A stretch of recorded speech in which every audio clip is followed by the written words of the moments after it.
बाजार के आखिरी घंटे का हर एक्शन, सटीक विश्लेषण, मुनाफे वाले आइडियाज। कीजिए कल की तैयारी आज हमारे साथ। देखिए CNBC आवाज मोतीलाल ओसवाल स्टूडियो से लाइव।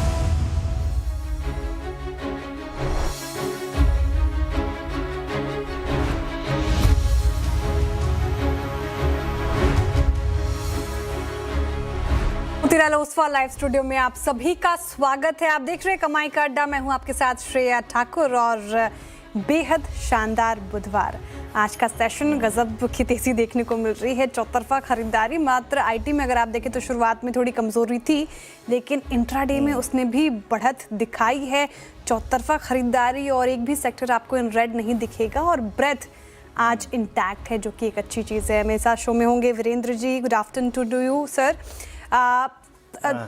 अच्छी तेजी है मार्केट में, लेकिन बड़ा सवाल वही है अभी भी कि इस तेजी पर कितना भरोसा करें और यहां से क्या अप्रोच होगी, सब पे करेंगे चर्चा। लेकिन शुरुआत कर लेते हैं हेडलाइन से। वेस्ट एशिया में शांति की उम्मीद और क्रूड में नरमी से बाजार में दूसरे दिन भी जोरदार तेजी। निफ्टी 500 पॉइंट उछलकर 23,400 के करीब। बैंक निफ्टी भी 1300 पॉइंट उछला। मिड कैप और स्मॉल कैप 2.5 से 3% उछाल के साथ कर रहे हैं आज आउट परफॉर्म। आज के बिग स्टॉक्स और स्पॉटलाइट पर सटी गोल्ड सिल्वर की कीमतों में रिकवरी से हिंदुस्तान जिंक और मुथूट फाइनेंस करीब 5% चले। वहीं क्रूड में नरमी से पिरीलाइट में तेजी। वहीं स्पॉटलाइट अशोक लेलैंड और डिलीवरी में भी मजबूती का। बाजार में आज चौतरफा तेजी। कंज्यूमर ड्यूरेबल शेयरों में जोरदार उछाल। इंडेक्स में 4% से ज्यादा का उछाल। कंज्यूमर ड्यूरेबल में 4 से 6% उछले ब्लू स्टार, वोल्टास और हैवेल्स। वहीं realty, chemical, NBFCs, metal sector में भी 2.5 से 3% की तेजी।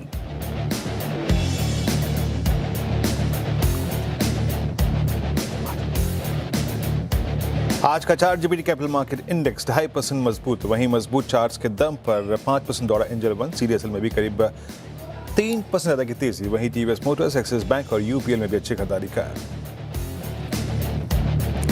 EMS शेयरों ने पकड़ी रफ्तार। 6% चढ़कर केन्स टेक वायदा के टॉप गेनर में शुमार। PG इलेक्ट्रोपास्ट, डिक्सन, एम्बर और सिरमा में भी उछाल।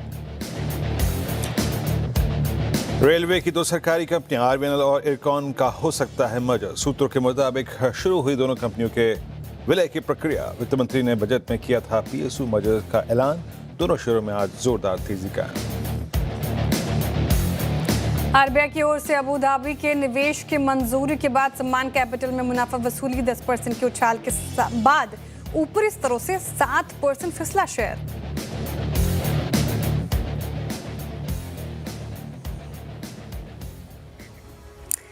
नमस्कार, आप देख रहे हैं कमाई का अड्डा। वेडनेसडे का सेशन जैसा कि हम डिस्कस कर रहे थे और शानदार तेजी। और हमारे साथ अब फोन पर दूसरी लोकेशन से जुड़ रहे हैं CNBC आवाज़ और बाजार की मैनेजिंग एडिटर अनु सिंघल जी। उनसे पूछेंगे सवाल।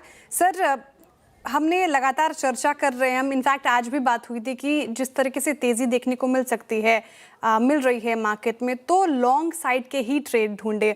और इनफैक्ट आज जिस तरीके से तेज़ी है, चौतरफा खरीदारी, ब्रेथ काफ़ी इंटैक्ट नज़र आ रही है, तो क्या अप्रोच होगी, क्या रणनीति अब बाजार में अपनानी है? Veeru Shreya, thank you. देखिए, मैं सबसे पहले तो दर्शकों से माफी चाहूंगा क्योंकि मैं नहीं हूं, क्योंकि मैं एक फ्लाइट में हूं, बस वो फ्लाइट उड़ने वाली है, तो उस वजह से मैं लाइव नहीं जुड़ पाया हूं। लेकिन अपना व्यू दे देता हूं। देखिए, व्यू बहुत क्लियर है पिछले 2 दिनों से कि मार्केट में एक शायद जो शॉर्ट ट्रेंड था वो अभी खत्म हुआ है और अभी आपका जो बड़ा पैसा है वो बाय ऑन डिप्स पर बनेगा। अभी आज एक्सपायरी है, आखिरी के 1-1.5 घंटे में थोड़ी और शॉर्ट कवरिंग होगी या लेवल से हम क्रॉस होंगे, ये कहना थोड़ा टफ होगा। और एक और चीज ध्यान रखिएगा कि कल मार्केट की छुट्टी है, तो आप इस चीज का भी ध्यान रखें कि अगर आप कोई पोजीशन कैरी कर रहे हैं तो ऑब्वियसली उसमें एक दिन का एक्स्ट्रा रिस्क फैक्टर जुड़ जाएगा। तो इन दैट केस 3 से 3:30 बजे हो सकता है कि थोड़ी प्रॉफिट बुकिंग भी हो जाए। ये हमेशा एक रिस्क रहता है। और अगर आप कोई अपनी पोजीशन कैरी करें तो ध्यान रखें कि उसमें एक हेज जरूर लेके जाएं, क्योंकि ओवरनाइट रिस्क के अगेंस्ट आप स्टॉप लॉस नहीं लगा पाएंगे, तो इस चीज का ध्यान रखें। आखिरी का 1.5 घंटा काफ़ी इंपॉर्टेंट हो जाएगा क्योंकि आज एक्सपायरी है, क्योंकि कल तो मार्केट क्लोज है तो आज एक्सपायरी है। लेकिन दूसरा सवाल अनुज जी मैं आपसे सम्मान कैपिटल पे पूछना चाह रही थी, क्योंकि सतर्क किया था आपने सुबह कि सम्मान कैपिटल देखिए अभी फिलहाल फंसने की ज़रूरत नहीं है और शुरुआत 10% अप, अब देखिए फिसल कर मात्र 6% अप रह गया है आज के सेशन में, तो वही साबित हुआ। लेकिन जो सम्मान कैपिटल में फंसे हुए हैं वो क्या करें अब?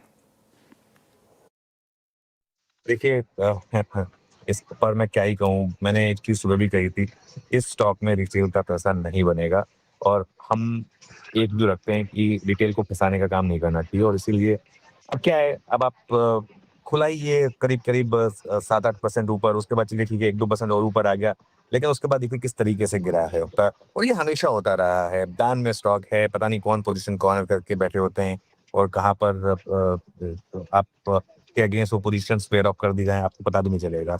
ये बड़े प्लेयर्स के स्टॉक्स हैं, उन्हें बड़े प्लेयर्स के ही रहने दीजिए।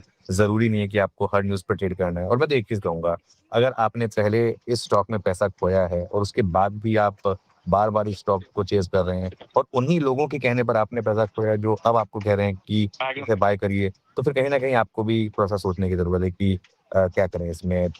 इसमें कोई डाउट नहीं है कि न्यूज़ पॉजिटिव थी, रिएक्ट करना था, लेकिन पहले ही स्टॉक कर चुका था। और दूसरी बात, एक बैन में रहने वाले स्टॉक में हमेशा ये रिस्क रहेगी। राइट, हमने वो लगातार रिस्क की बात भी की है। एनीवे, शुक्रिया अनुज जी आज हमारे साथ जुड़ने के लिए और सवालों के जवाब देने के लिए sir, and have a safe flight. चलिए अब आगे बढ़ते हैं और मार्केट लेकर आइए स्क्रीन पर। 535 अंक अब आपको निफ्टी कारोबार करता हुआ नजर आएगा, साथ ही बैंक निफ्टी में भी अच्छी स्ट्रेंथ है। लेकिन इंपॉर्टेंट चीज़ ये है कि कितनी टिकाऊ, जो कि हम चर्चा भी कर रहे थे, और एक्सपायरी भी है, आखिर का 1.5 घंटा इंपॉर्टेंट भी होने वाला है जैसा अनुज जी मेंशन करके गए। तो वीरेंद्र जी क्या स्ट्रैटेजी, इनफैक्ट लेवल बेस्ड मैं आपसे पूछना चाहूँगी, कौन से लेवल्स इंपॉर्टेंट नजर आ रहे हैं अब आपको मार्केट में और कैसे अप्रोच करें Nifty, then will discuss bank Nifty. बिल्कुल बिल्कुल। देखिए Shreya, first of all good afternoon. देखिए श्रेया, कल हम एक सिंकिंग जोन से बाहर निकल के आए थे। फ्रैंकली स्पीकिंग एक रिटेल के लिए कल का ट्रेड मुश्किल था। मैंने क्लियरली कल भी कहा था, आज भी कहा था, हमारे लिए वो जो लक्ष्मण रेखा है इस ग्लोबल रैली में रिवर्सल में पार्टिसिपेट करने की, वो है RS1। आपने 22,500 देखा, 500 पॉइंट छोड़ दीजिए, आपको 500 पॉइंट चाहिए उस सिंकिंग जोन से बाहर निकल के आने में। रियल टेस्ट ऑफ स्ट्रेंथ होगा 23,050 पे, जो कि कल का हाई था, नहीं क्रॉस हुआ। बाजार एक कदम पीछे आ गया, बाजार ने थोड़ी सी क्लैरिटी का इंतजार और किया। देखिए कल यूएस मार्केट स्ट्रांग नहीं थे, बट स्टिल हमने जिस स्टोरी पे बिलीव किया वो था डी एस्केलेशन, हमने जिस स्टोरी पे बिलीव किया वो था क्रूड। RS1 लेके आइए। मैंने क्या कहा था आपसे बात, हम चरणबद्ध तरीके से इस रिवर्सल को खेलेंगे। The moment you will cross 23041 and 121, a swing towards 23338 possible। अब 338 क्या है? 338 है 10 डे एक्सपोनेंशियल एवरेज, यानी आप एक सिंकिंग जोन से बाहर निकल के आए। आपने पहले पार किया कॉल राइटर्स का जोन, उसके बाद आपने हिट किया, ये 12 बजे हिट हो गया था लगभग। फिर मैंने अपनी कमेंट्री में एक बात कही थी, प्लीज ऑप्शन स्टैट्स लेके आइए एक बार, फिर मैं बात करूंगा। यहां बात है, अगर आप प्रॉफिट बुक करना चाहते हैं इस प्राइस पे, इवन एट 338 कर सकते हैं, नहीं तो एक रीजनेबल स्टॉप लॉस आता है, जो मैंने 12 बजे टिप्पणी की थी।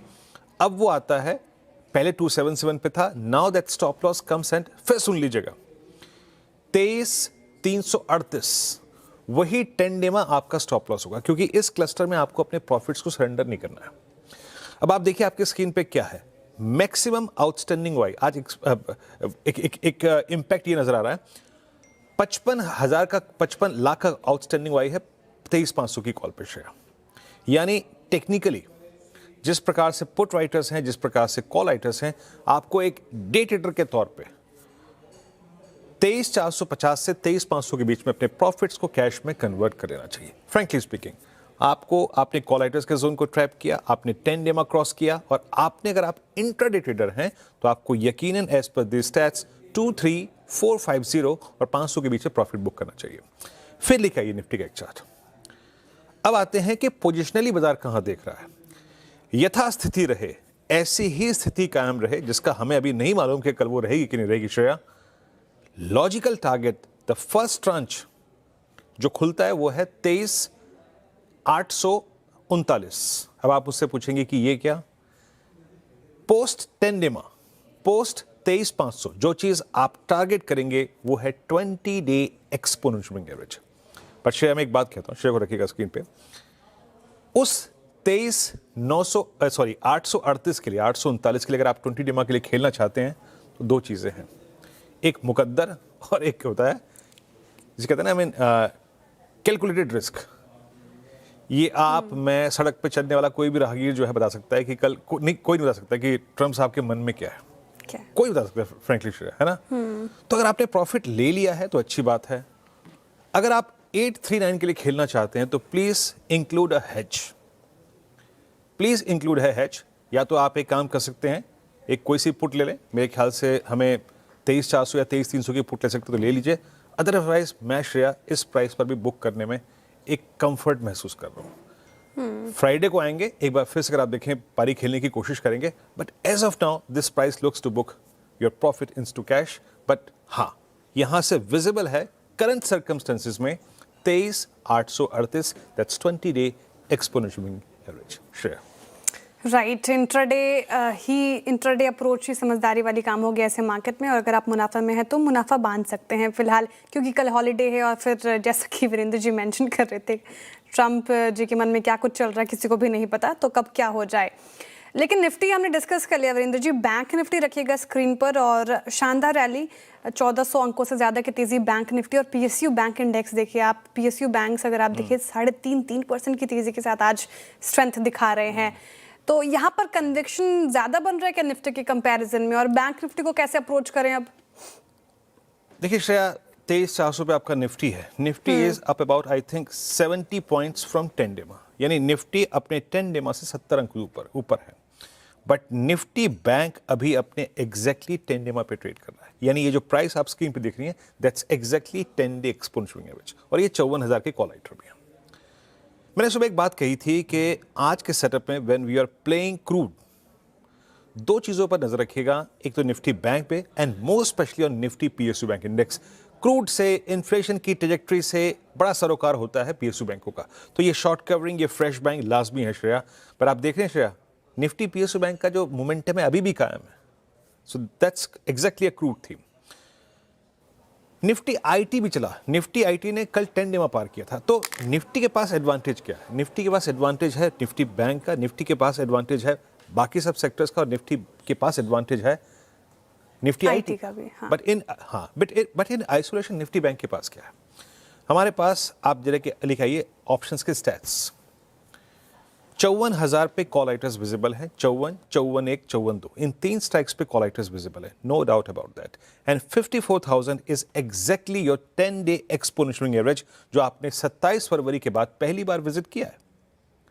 तो एक बात याद रखिएगा, पोजिशनली अबव 54,200, 54,200 के ऊपर निफ्टी बैंक जो पोटेंशियल रखता है अपसाइड का, वो निफ्टी से कहीं घातक, कहीं अच्छा और कहीं बड़ा है। But it's all about Shreya Thursday. आप थर्सडे के लिए ओवरनाइट और या फिर 2 डे का रिस्क लेंगे कि नहीं लेंगे? अगर आप पोजिशनली लॉन्ग रहना चाहते हैं तो please keep a reasonable hedge. Hedge की कॉस्ट आप क्या पे करना चाहती हैं मेरे को नहीं मालूम, but keep a reasonable hedge.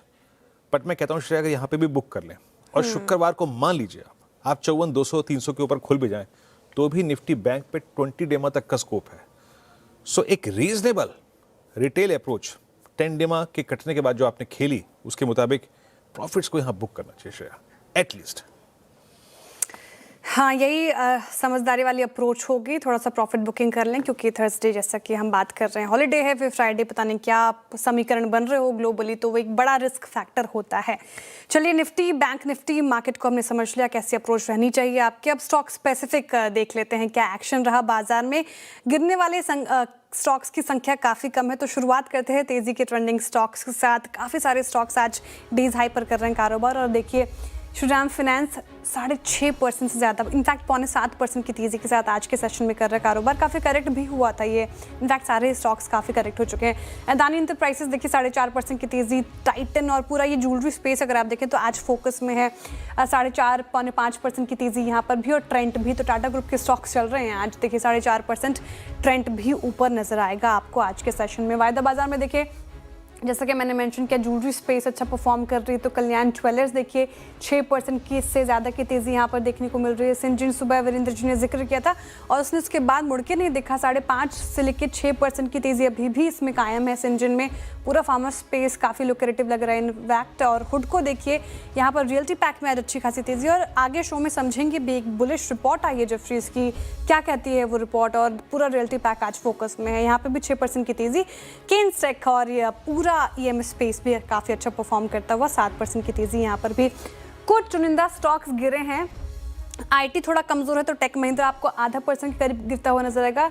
ये सेलॉन न्यूज़ की रैली यहाँ पर, सेलॉन न्यूज़ की एक्शन यहाँ पर देखने को मिली है यूनाइटेड स्पिरिट्स में, तो ये जो स्टेक बेचा गया उसके बाद यहाँ पर 1% का डेंट। ऑयल इंडिया थोड़ा टूटा 1% और पावर ग्रिड भी थोड़ा कमज़ोर आज के सेशन में नजर आ रहा है। तो ये सारे स्टॉक्स हो गए जहाँ पर थोड़ी बहुत कमजोरी देखने को मिल रही है। लेकिन इस शो में होगा क्या, कार्यक्रम का क्रम समझ लेते हैं, शो फ्लो समझाती हूँ आपको। तो फंडामेंटल राय देने के लिए हमारे साथ होंगे जियोजीत इन्वेस्टमेंट्स के गौरांग शाह जी, टेक्निकल कॉल्स लेंगे हम प्रकाश गाबा, मानस जायसवाल, रचना वैद्य, चंदन तापड़िया, विकास सालुंखे और आशीष कयाल जी से। 2:20 पर आशीष चतुर्वेदी आपको बताएंगे कि रियल स्टेट में रौनक की वजह क्या है। साथ ही 2:30 बजे नुपुर और आशीष चतुर्वेदी लेकर आएंगे यूनाइटेड स्पिरिट पर बुल वर्सेस बेयर। 2:35 पर मंगलम से जानेंगे हम कि IPL का कारोबार क्या है और इतने दमदार रेवेन्यू मॉडल के पीछे का राज क्या है। 2:40 पर आशीष चतुर्वेदी से समझेंगे कि जीरोधा ट्रेडर्स को अब कितना ब्रोकरेज देना होगा। 2:45 पर कंचन बताएंगे आपको फाइनेंशियल 26 में नए डीमैट अकाउंट क्यों घटे हैं और क्यों नए निवेशकों का जोश थोड़ा ठंडा पड़ा गया है। 2:50 पर केतन जोशी से जानेंगे कि EMS शेयरों में आज तेजी क्यों है। फिर 2:55 पे बिग मार्केट वॉइस की कड़ी में हमारे साथ जुड़ेंगे कोटक महिंद्रा AMC के CIO हर्षा उपाध्याय जी। 3:10 पे वीरेंद्र जी से शुक्रवार के लिए स्ट्रैटेजी। 3:15 पे डीलिंग रूम चेक और 3:20 पे लेंगे BTST STBT ट्रेड्स। ओके, चलिए आपने शेयर से पूरा का पूरा क्रम समझा, ये शो क्यों, आप चलते हैं कॉल्स पिक करते हैं। प्रकाश सर, गुड आफ्टरनून। ये मोमेंटम अभी तक कायम है और इम्प्रेस कर रहा है, आपका ट्रेड क्या रहेगा? या बिल्कुल मोमेंटम कायम है और इम्प्रेस कर रहा है। एंड गुड आफ्टरनून टू सभी को। स्टॉक का नाम है L&T, शायद आप लोगों ने जिक्र भी किया था स्टॉक का, कल भी किया था। अब ट्रेड कर रहा है 3642। मेरे ख्याल से यहाँ पर मूव कायम है। स्टॉक होगा करीब 3580, मतलब 40-60 रुपीज का है। आई थिंक वो जरूरी है, लेकिन मैं टारगेट 3800 का देख रहा हूँ ना, इसीलिए कह रहा हूँ।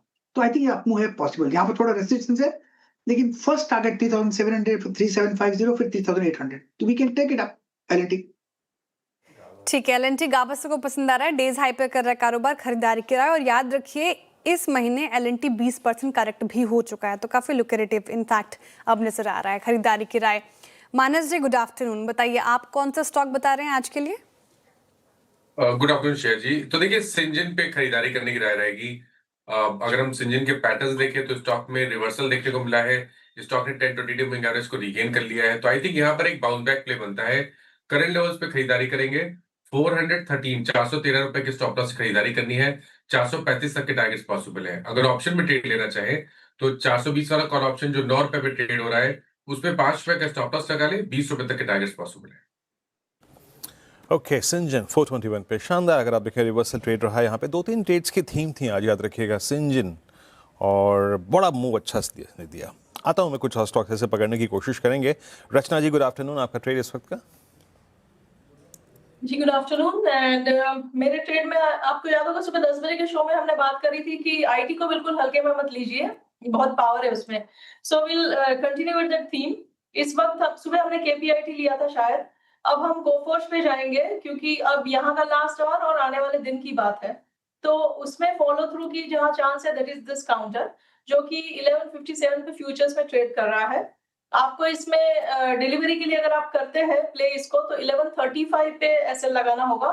थोड़ा दूर रहेगा क्योंकि पूरे दिन की मूवमेंट है इसमें। नेवरदलेस इसमें एक जैसी आज की ग्रीन कैंडल हुई है डेली चार्ट पे, ऐसी एक और होने के चांसेस है जो इस काउंटर को 1200 और 1220 तक लेके जा सकती है। तो ये दो टारगेट्स के लिए 1135 के SL के साथ कोफोर्ज फ्यूचर्स को लॉन्ग करें। बिल्कुल, कोफोर्ज, रचना जी को IT में अभी फिलहाल दमखम नजर आ रहा है। याद रखिए IT काफी करेक्ट हो चुका है। और कोफोर्ज पर इनफैक्ट आज जो रिपोर्ट थी CLSA की, जो टारगेट थी वो 2278 के आए थे, यानी कि 100% का अपसाइड कोफोर्ज में। ब्रोकरेजेस भी देख रहे थे सुबह सुबह, देखिए 4.5% सेशन में आज अप है। तो यहाँ पे खरीदारी की राय रचना जी की तरफ से आती हुई। आशीष कयाल जी, गुड आफ्टरनून, बताइए आपकी पिक क्या होगी? देखिए यहाँ पर जो स्टॉक है गोदावरी पावर एंड इस्पात, बहुत ही स्ट्रॉन्ग ब्रेकआउट, एक ट्रायंगल पैटर्न चल रहा था श्रेया यहाँ से करीबन नवंबर के महीने से, और उसका ब्रेकआउट आज के दिन आया है वॉल्यूम्स के साथ में। तो बहुत स्ट्रॉन्ग ब्रेकआउट इस स्टॉक में मिला है। तो ऊपर का जो टारगेट यहाँ पर आता है गोदावरी जीपीआईएल में, वो करीबन आप देख सकते हैं 300 लेवल्स का, और नीचे में जो स्टॉप लॉस लगाना होगा वो है 270 का। ओके, गोदावरी पावर एंड इस्पात आप 280 पे आपकी बाय कॉल। विकास, गुड आफ्टरनून, आपका ट्रेड। Good afternoon Ravindra. देखो, ओवरऑल मार्केट का सेटअप भी स्ट्रांग लग रहा है और मुझे लगता है कि इंटरनल यहाँ पे बहुत स्ट्रांग यहाँ पे देखने मिल रहा है। 240 के ऊपर अभी भी सस्टेन करते हुए देखने मिल रहा है। मुझे लगता है 260 के टारगेट के लिए इसको बाय किया जा सकता है। हमने लास्ट 2 वीक के पॉइंट ऑफ व्यू से अगर इसको देखो तो ये हायर हाई बनाते जा रहा है और मुझे लगता है यहाँ से एक अच्छा अपमूव देखने मिलेगा। तो इंटरनल यहाँ पे बाय करना है। नीचे में जो स्टॉप लॉस देखने मिलेगा 234 का स्टॉप लॉस यहाँ पे लगा के जा सकते हैं और ऊपर में 260 का टारगेट आते हुए देखने। एटर्नल एक डिप आई, फिर खरीदारी होती हुई नजर आ रही है। इनफैक्ट इस पर भी एक रिपोर्ट थी, खरीदारी की राय थी। 300 रुपये के टारगेट प्राइस आए हैं, ज़्यादा अपसाइड नहीं, फिर भी ठीक ठाक परफॉर्मेंस एटर्नल में आज देखने को मिल रही है। 1.5% अप है। विकास जी की ये कॉल हो गई खरीदारी की राय इन स्तरों पर। अच्छा, टेक्निकल कॉल्स पूरे हो गए हैं, एक फटाफट से रिकैप ताकि आप टारगेट और स्टॉप लॉस विजिट कर पाएं। गाबरसन ने एलएनटी चुना, अच्छी तेजी इस पर्टिकुलर काउंटर में 3800 तक के टारगेट देख रहे हैं वो। 3750 तक का पहले का टारगेट है, 3580 का स्टॉप लॉस लगाना है आपको। मानस जी कह रहे हैं कि सिंजन काफ़ी अच्छा परफॉर्म कर रहे हैं, आज सुबह से ही रडार पर है और 435 के लिए अभी भी इसको चेज कर सकते हैं। याद रखिएगा 413 का आपको स्टॉप लॉस लगाना है। रचना जी कह रही हैं कि आईटी को बिल्कुल भी अभी हल्के में नहीं लेना है, दमखम यहीं पे नजर आ रहा है। तो 1220 तक के टारगेट देख रही हैं वो, 1135 का आपको स्टॉप लॉस मेंटेन करना है। कोफोर्ज में खरीदारी की राय है। आशीष जी कह रहे हैं कि गोदावरी इस्पात में अच्छी तेजी और इसको चेज किया जा सकता है। 300 के टारगेट के लिए 270 का स्टॉप लॉस मेंटेन कीजिए। और विकास जी ने एटर्नल चुना है खरीदारी की राय और 260 के टारगेट देख रहे हैं वो, 234 का स्टॉप लॉस लगाना है। लेकिन इस मार्केट में आपका इन्वेस्टमेंट आइडिया क्या हो, वो गौरांग जी से समझते हैं। गौरांग जी, गुड आफ्टरनून, स्वागत है आपका कार्यक्रम में। बताइए सर, आज इनफैक्ट वेडनेसडे का सेशन काफ़ी अच्छा रहा, चौतरफा खरीदारी सभी में अगर आप देखें तो सेक्टर्स में अच्छी खासी तेज़ी हमें देखने को मिल रही है। तो कौन सा स्टॉक आपने चुना है आज के लिए, या फिर पूरे मीडियम टर्म या लॉन्ग टर्म पर्सपेक्टिव से जहां पर हाथ लगाया जा सकता है? बहुत बहुत धन्यवाद श्रेया जी, मंच पर आमंत्रित करने के लिए। सीएनबीसी आवाज के दर्शकों को और आप सभी को सादर प्रणाम और शुभ दिन। हमारे तरफ से एक छोटा डिस्क्लोजर पहला दे देते हैं। जो भी निवेश लायक रणनीति आपके समक्ष आज दोपहर इस कार्यक्रम में रखेंगे, बुनियादी तर्क के आधार पर ये लंबी अवधि के लिए हमारी फंडामेंटल रिसर्च टीम की तरफ से। इसमें हमारी कंपनी जियो तथा मेरा किसी भी प्रकार का व्यक्तिगत निवेश नहीं है, ना ही किसी प्रकार का वित्तीय लाभ मिलता है, ना ही किसी प्रकार का कॉन्फ्लिक्ट ऑफ इंटरेस्ट। लेकिन इस स्तर पर राय हम हमारे क्लाइंट्स को देते हैं, संभव है कि उनका निवेश हो। तो अनिश्चितता का वातावरण बहुत है। अभी कार्यक्रम की शुरुआत में आप और वीरेंद्र जी बात कर रहे थे कि कोई नहीं जानता कि ट्रंप के मन में क्या है। मैं तो ये कहता हूं कि ट्रंप को खुद को नहीं पता कि वो क्या करने वाले आज शाम को या कल सुबह। तो इस तरीके की परिस्थिति में और कच्चे तेल में जो उबाल आया था और अब थोड़ा बहुत ठंडा पड़ा है, तो एक कुछ क्षेत्र ऐसे होते हैं श्रेया जी जो कच्चे तेल से सीधा सीधा ताल्लुक नहीं रखते हैं, और टेलीकॉम सर्विस प्रोवाइडर उसमें से एक है। और हमारे देश की दूसरी सबसे बड़ी telecom service provider company Bharti Airtel 2000 के स्तर से गिरावट आई थी कुछ कारणों को और खबरों को लेकर के। 1840-1850 के आसपास मौजूदा स्तर है। लंबी अवधि के लिए रिस्क रिवॉर्ड फेवरेबल है। बुनियादी तर्क के आधार पर खरीदारी की राय है। इस स्तर से शुरुआत कीजिए और गिरावट पर जोड़िए। ओके, भारतीय एयरटेल 1840 एंड कुछ हद तक अगर आप देखें तो इस टर्बुलेंस के अगर आप देखें दौर से अछूता स्टॉक कुछ कह सकते हैं आप। अच्छा, मैं एक बात कह रहा हूँ, अभी श्रेया और मैं बहुत सारे स्टॉक्स की बात करेंगे, ट्रेड्स भी किक करके आएंगे, बट बी रीजनेबल। ये 2:20 से लेकर 3:30 का टाइम बड़ा क्रिटिकल है। बाजार अपना रिस्क फैक्टर जो है उसको समझते हुए अलाइनमेंट करेगा अपने आप को, है ना। बहुत सारे स्टॉक्स में या फिर पॉसिबली इंडेक्स में भी प्रॉफिट सरेंडर हो जाए, तो प्लीज़ थोड़ा सा कुर्सी की पेटी बांध के। इंडिया विक्स में अभी तक मैं मान रहा हूँ कि स्टिल जो चीज़ अभी तक स्केप्टिकल रख रही है दैट्स आईवीज। विक्स अभी क्रैश नहीं हुआ है। कहाँ हम कल्पना कर रहे थे कि एटलीस्ट अगर आप देखें युद्ध का विराम हो जाए तो 16-17 की ट्रैजेक्टरी मिले, वो नहीं हुआ। दूसरी बात जरा एक बार लेके आइए आप क्रूड। मनीषा जी ने ये बात 11:30 पे बखूबी कही थी कि क्रूड जो सुबह करीब 6-7% डाउन था, उसमें अगर आप देखें तो अभी मात्र 5% डाउन है। 90 की ट्रैजेक्टरी में ये है। और एक बार जरा यूएस फ्यूचर्स लेके आइएगा। बहुत कुछ हमने सुबह के क्रूड के रिवर्सल और यूएस फ्यूचर्स के अगर आप देखें उसमें किया है 480 पॉइंट ऊपर। तो थोड़ा सा इस फेज में हम ऐसे स्टॉक से बात करेंगे जो कि इस टर्बुलेंस से थोड़ा सा दूर होंगे।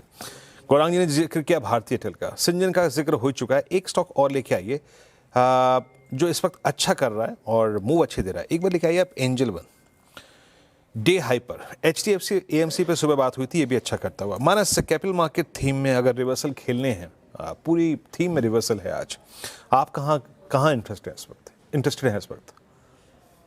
तो देखिए एंजल वन बहुत ही बढ़िया लगता है। डिस्क्लोजर है कि इस पे हमने अपने क्लाइंट्स को भी रिकमेंडेशन दिया हुआ है। एक क्लियर रिवर्सल है, हायर टॉप्स हायर बॉटम्स का कंफर्मेशन है। 10 डे 20 डे मूविंग एवरेज के ऊपर कल निकला था, आज 50 डे मूविंग एवरेज के ऊपर निकला है।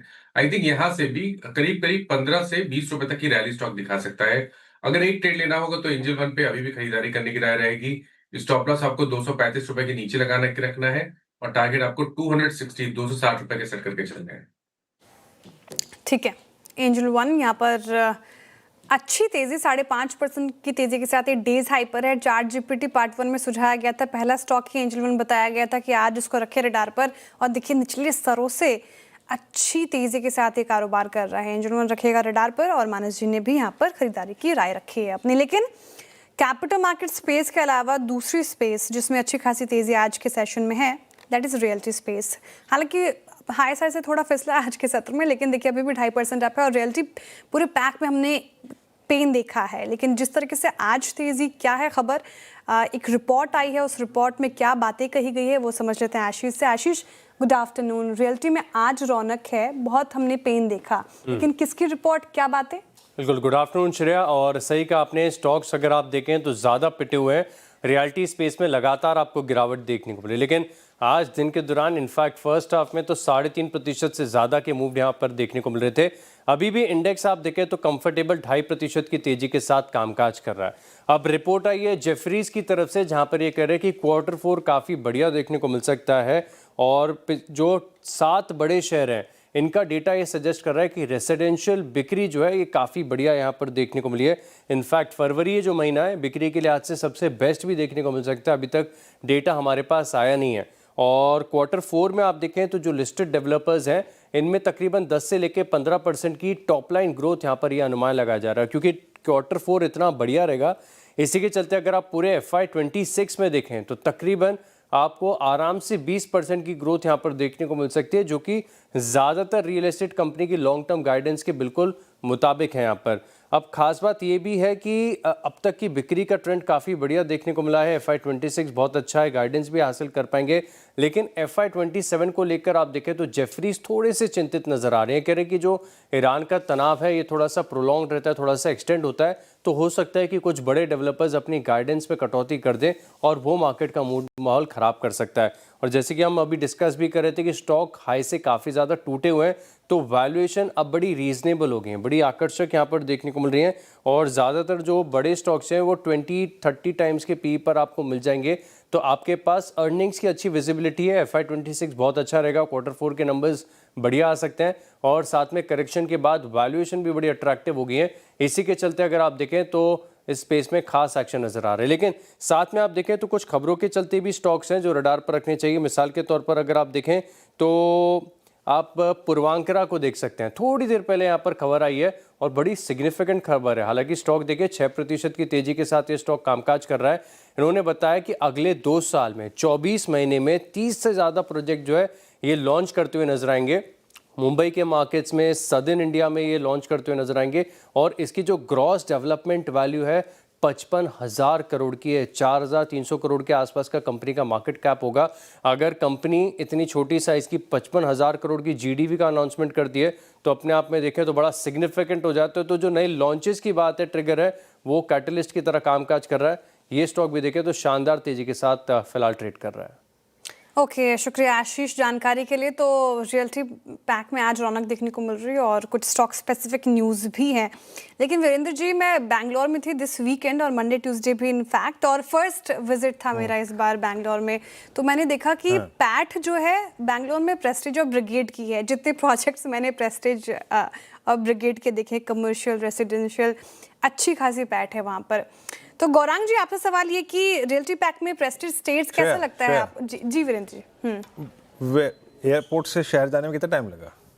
2 घंटे लगे। और जब मैंने पोस्ट किया था वेलकम हेलो बैंगलोर, तो लोगों के कमेंट्स आ रहे थे कि बैंगलोर मैडम 2 घंटे दूर है अभी। 2 घंटे दूर है ना, 2 घंटे दूर है। हाँ, ये सारी कंपनियां साउथ बेस्ड हैं और मेरे ख्याल से पूर्वांकरा भी, अगर आप देखें साउथ बेस्ड कंपनियां। तो पर अब इन कंपनियों ने यहाँ पर भी उत्तर भारत मुंबई में भी पैर पसारने शुरू करे हैं। हाँ, शेयर प्रश्न पूछिए। जी राइट। अच्छा गौरांग, जैसे मैं यही प्रश्न पूछना चाह रही थी इनफैक्ट कि प्रेस्टीज स्टेट्स अभी जैसे कि हमने डिस्कस भी किया था, इस बार के रेवेन्यू में मुंबई का सबसे ज़्यादा कंट्रीब्यूशन रहा है गौरांग जी। तो इस पर आपकी कवरेज है क्या, और साथ ही क्या व्यू होगा? इस पर भी है और रियल एस्टेट में बाकी अन्य शेयर्स भी है, कंपनियां भी है जहां पर खरीदारी की राय है। और पिछले कुछ सालों से अगर आप देखने जाए श्रेया जी, तो रीडेवलपमेंट जो है वो बंबई में एक बहुत बड़ी मुहिम चल रही है और काफी सारे रीडेवलपमेंट प्रोजेक्ट्स हो रहे हैं, स्टैंड अलोन बिल्डिंग्स के, क्लस्टर डेवलपमेंट के और बड़े बड़े हाउसिंग सोसाइटीज के। और प्रेस्टीज और शोभा जैसी कंपनियां जो कि दक्षिण भारत स्थापित कंपनियां, उन्होंने भी अपने नक्शे कदम बंबई जैसे शहर में लगे रखे हैं रीडेवलपमेंट और नए प्लॉट्स वगैरह जो भी है वहां पर डेवलपमेंट करने के लिए। तो DLF, Godrej properties, prestige estate, Sobha limited और ओबराय रियलिटी, ये कुछ 4 या 5 कंपनियां हैं बुनियादी दर के आधार पर खरीदारी की राय है। लेकिन एक चीज और कहना चाहूंगा निवेशकों को और दर्शकों को कि अगर आखिरकार आप थोड़ा बहुत अभ्यास करके मन बनाते हैं रियल एस्टेट सेक्टर में निवेश करने के लिए, तो जोखिम झेलने की क्षमता थोड़ी ऊपर की तरफ होनी चाहिए, क्योंकि एक हाई बीटा सेक्टर है। ठीक है, ओके। तो ये हो गया प्रेस्टीज पे व्यू, फिलहाल पूरे रियल्टी पैक पे इनफैक्ट व्यू। अच्छा, कुछ और स्टॉक्स वैसे तब गौरांग जी आगे मैं बढ़ूँ उससे पहले, जब इतना ही हाई बीटा स्टॉक्स हैं ये सारे और थोड़ी रिस्क एपेटाइट ज़्यादा होनी चाहिए रियल्टी पैक में, तो ज़्यादा बेहतर पैक्स हैं आप ये कहना चाह रहे हैं मार्केट में जहाँ पर हाथ लगाया जा सकता है? हाँ, ये निष्कर्ष भी आप निकाल सकते हैं, लेकिन बाजार में खतरों के खिलाड़ी भी बहुत है श्रेया जी, जो जोखिम झेलने की क्षमता भी रखते हैं। राइट, ठीक है। रियल्टी पैक पर व्यू। अच्छा, एक बार केन्स टेक लेकर आएगा स्टॉक, जैसा कि ट्रेंडिंग स्टॉक्स में चर्चा भी हो रही थी, 6% अप है आज के सेशन में और पूरा ईएमएस स्पेस अगर आप देखें तो काफ़ी लुक्रेटिव नजर आ रहा है। एम्बर देख लीजिए, पीजे इलेक्ट्रोप्लास्ट देख लीजिए, वायदा के टॉप गेनर्स में शुमार है, ये भी हमने डिस्कस किया था। लेकिन खबर यह आ रही है कि प्रधानमंत्री नरेंद्र मोदी कंपनी के सेमीकंडक्टर प्लांट का उद्घाटन करने जा रहे हैं गुजरात के सानंद में। ज़्यादा डिटेल्स के लिए हमारे संवाददाता केतन जोशी जुड़ रहे हैं। केतन जी, गुड आफ्टरनून, बताइए क्या है खबर? देखिए, इस वक्त मैं सानंद में मौजूद हूं और मेरे पीछे केन्स टेक्नोलॉजी का सेमीकंडक्टर का प्लांट केन्स सेमीकॉन देख रहे हैं। प्रधानमंत्री नरेंद्र मोदी 31 मार्च को इसी प्लांट का उद्घाटन करने आ रहे हैं। कंपनी ने इसके ऊपर 3300 करोड़ का निवेश किया है। साथ ही साथ अभी 40 एकड़ में ये प्लांट है, लेकिन काफी सारा हिस्सा है वो अभी खाली है। तो हो सकता है, सूत्रों ने हमें बताया है कि कंपनी फर्दर इन्वेस्टमेंट का भी ऐलान कर सकती है। ये सानंद ऐसी जगह है जो कि सेमीकंडक्टर का हब है। 2 सप्ताह पहले प्रधानमंत्री इसी जगह यहाँ से थोड़े दूर माइक्रोन के प्लांट का उद्घाटन भी कर चुके हैं, जिस पर कंपनी ने करीब 22,000 करोड़ से ज्यादा का निवेश किया है। सीजी सेमीकॉन, जो कि सीजी पावर की एक सब्सिडरी है, उनका भी एक सेमीकंडक्टर का प्लांट है, वो मेरे बिल्कुल सामने दिख रहा है। तो उस पर कंपनी ने 7,600 करोड़ का निवेश किया है। उनका फुल फ्लैश प्लांट जब बन जाएगा उसका भी उद्घाटन प्रधानमंत्री करने आ सकते हैं। लेकिन कुछ दिन बाद 31 मार्च को इसी प्लांट का उद्घाटन होगा और यहाँ से 100 किलोमीटर दूर धोलेरा में भी टाटा का एक बहुत बड़ा फेब प्लांट सेमीकंडक्टर का बन रहा है।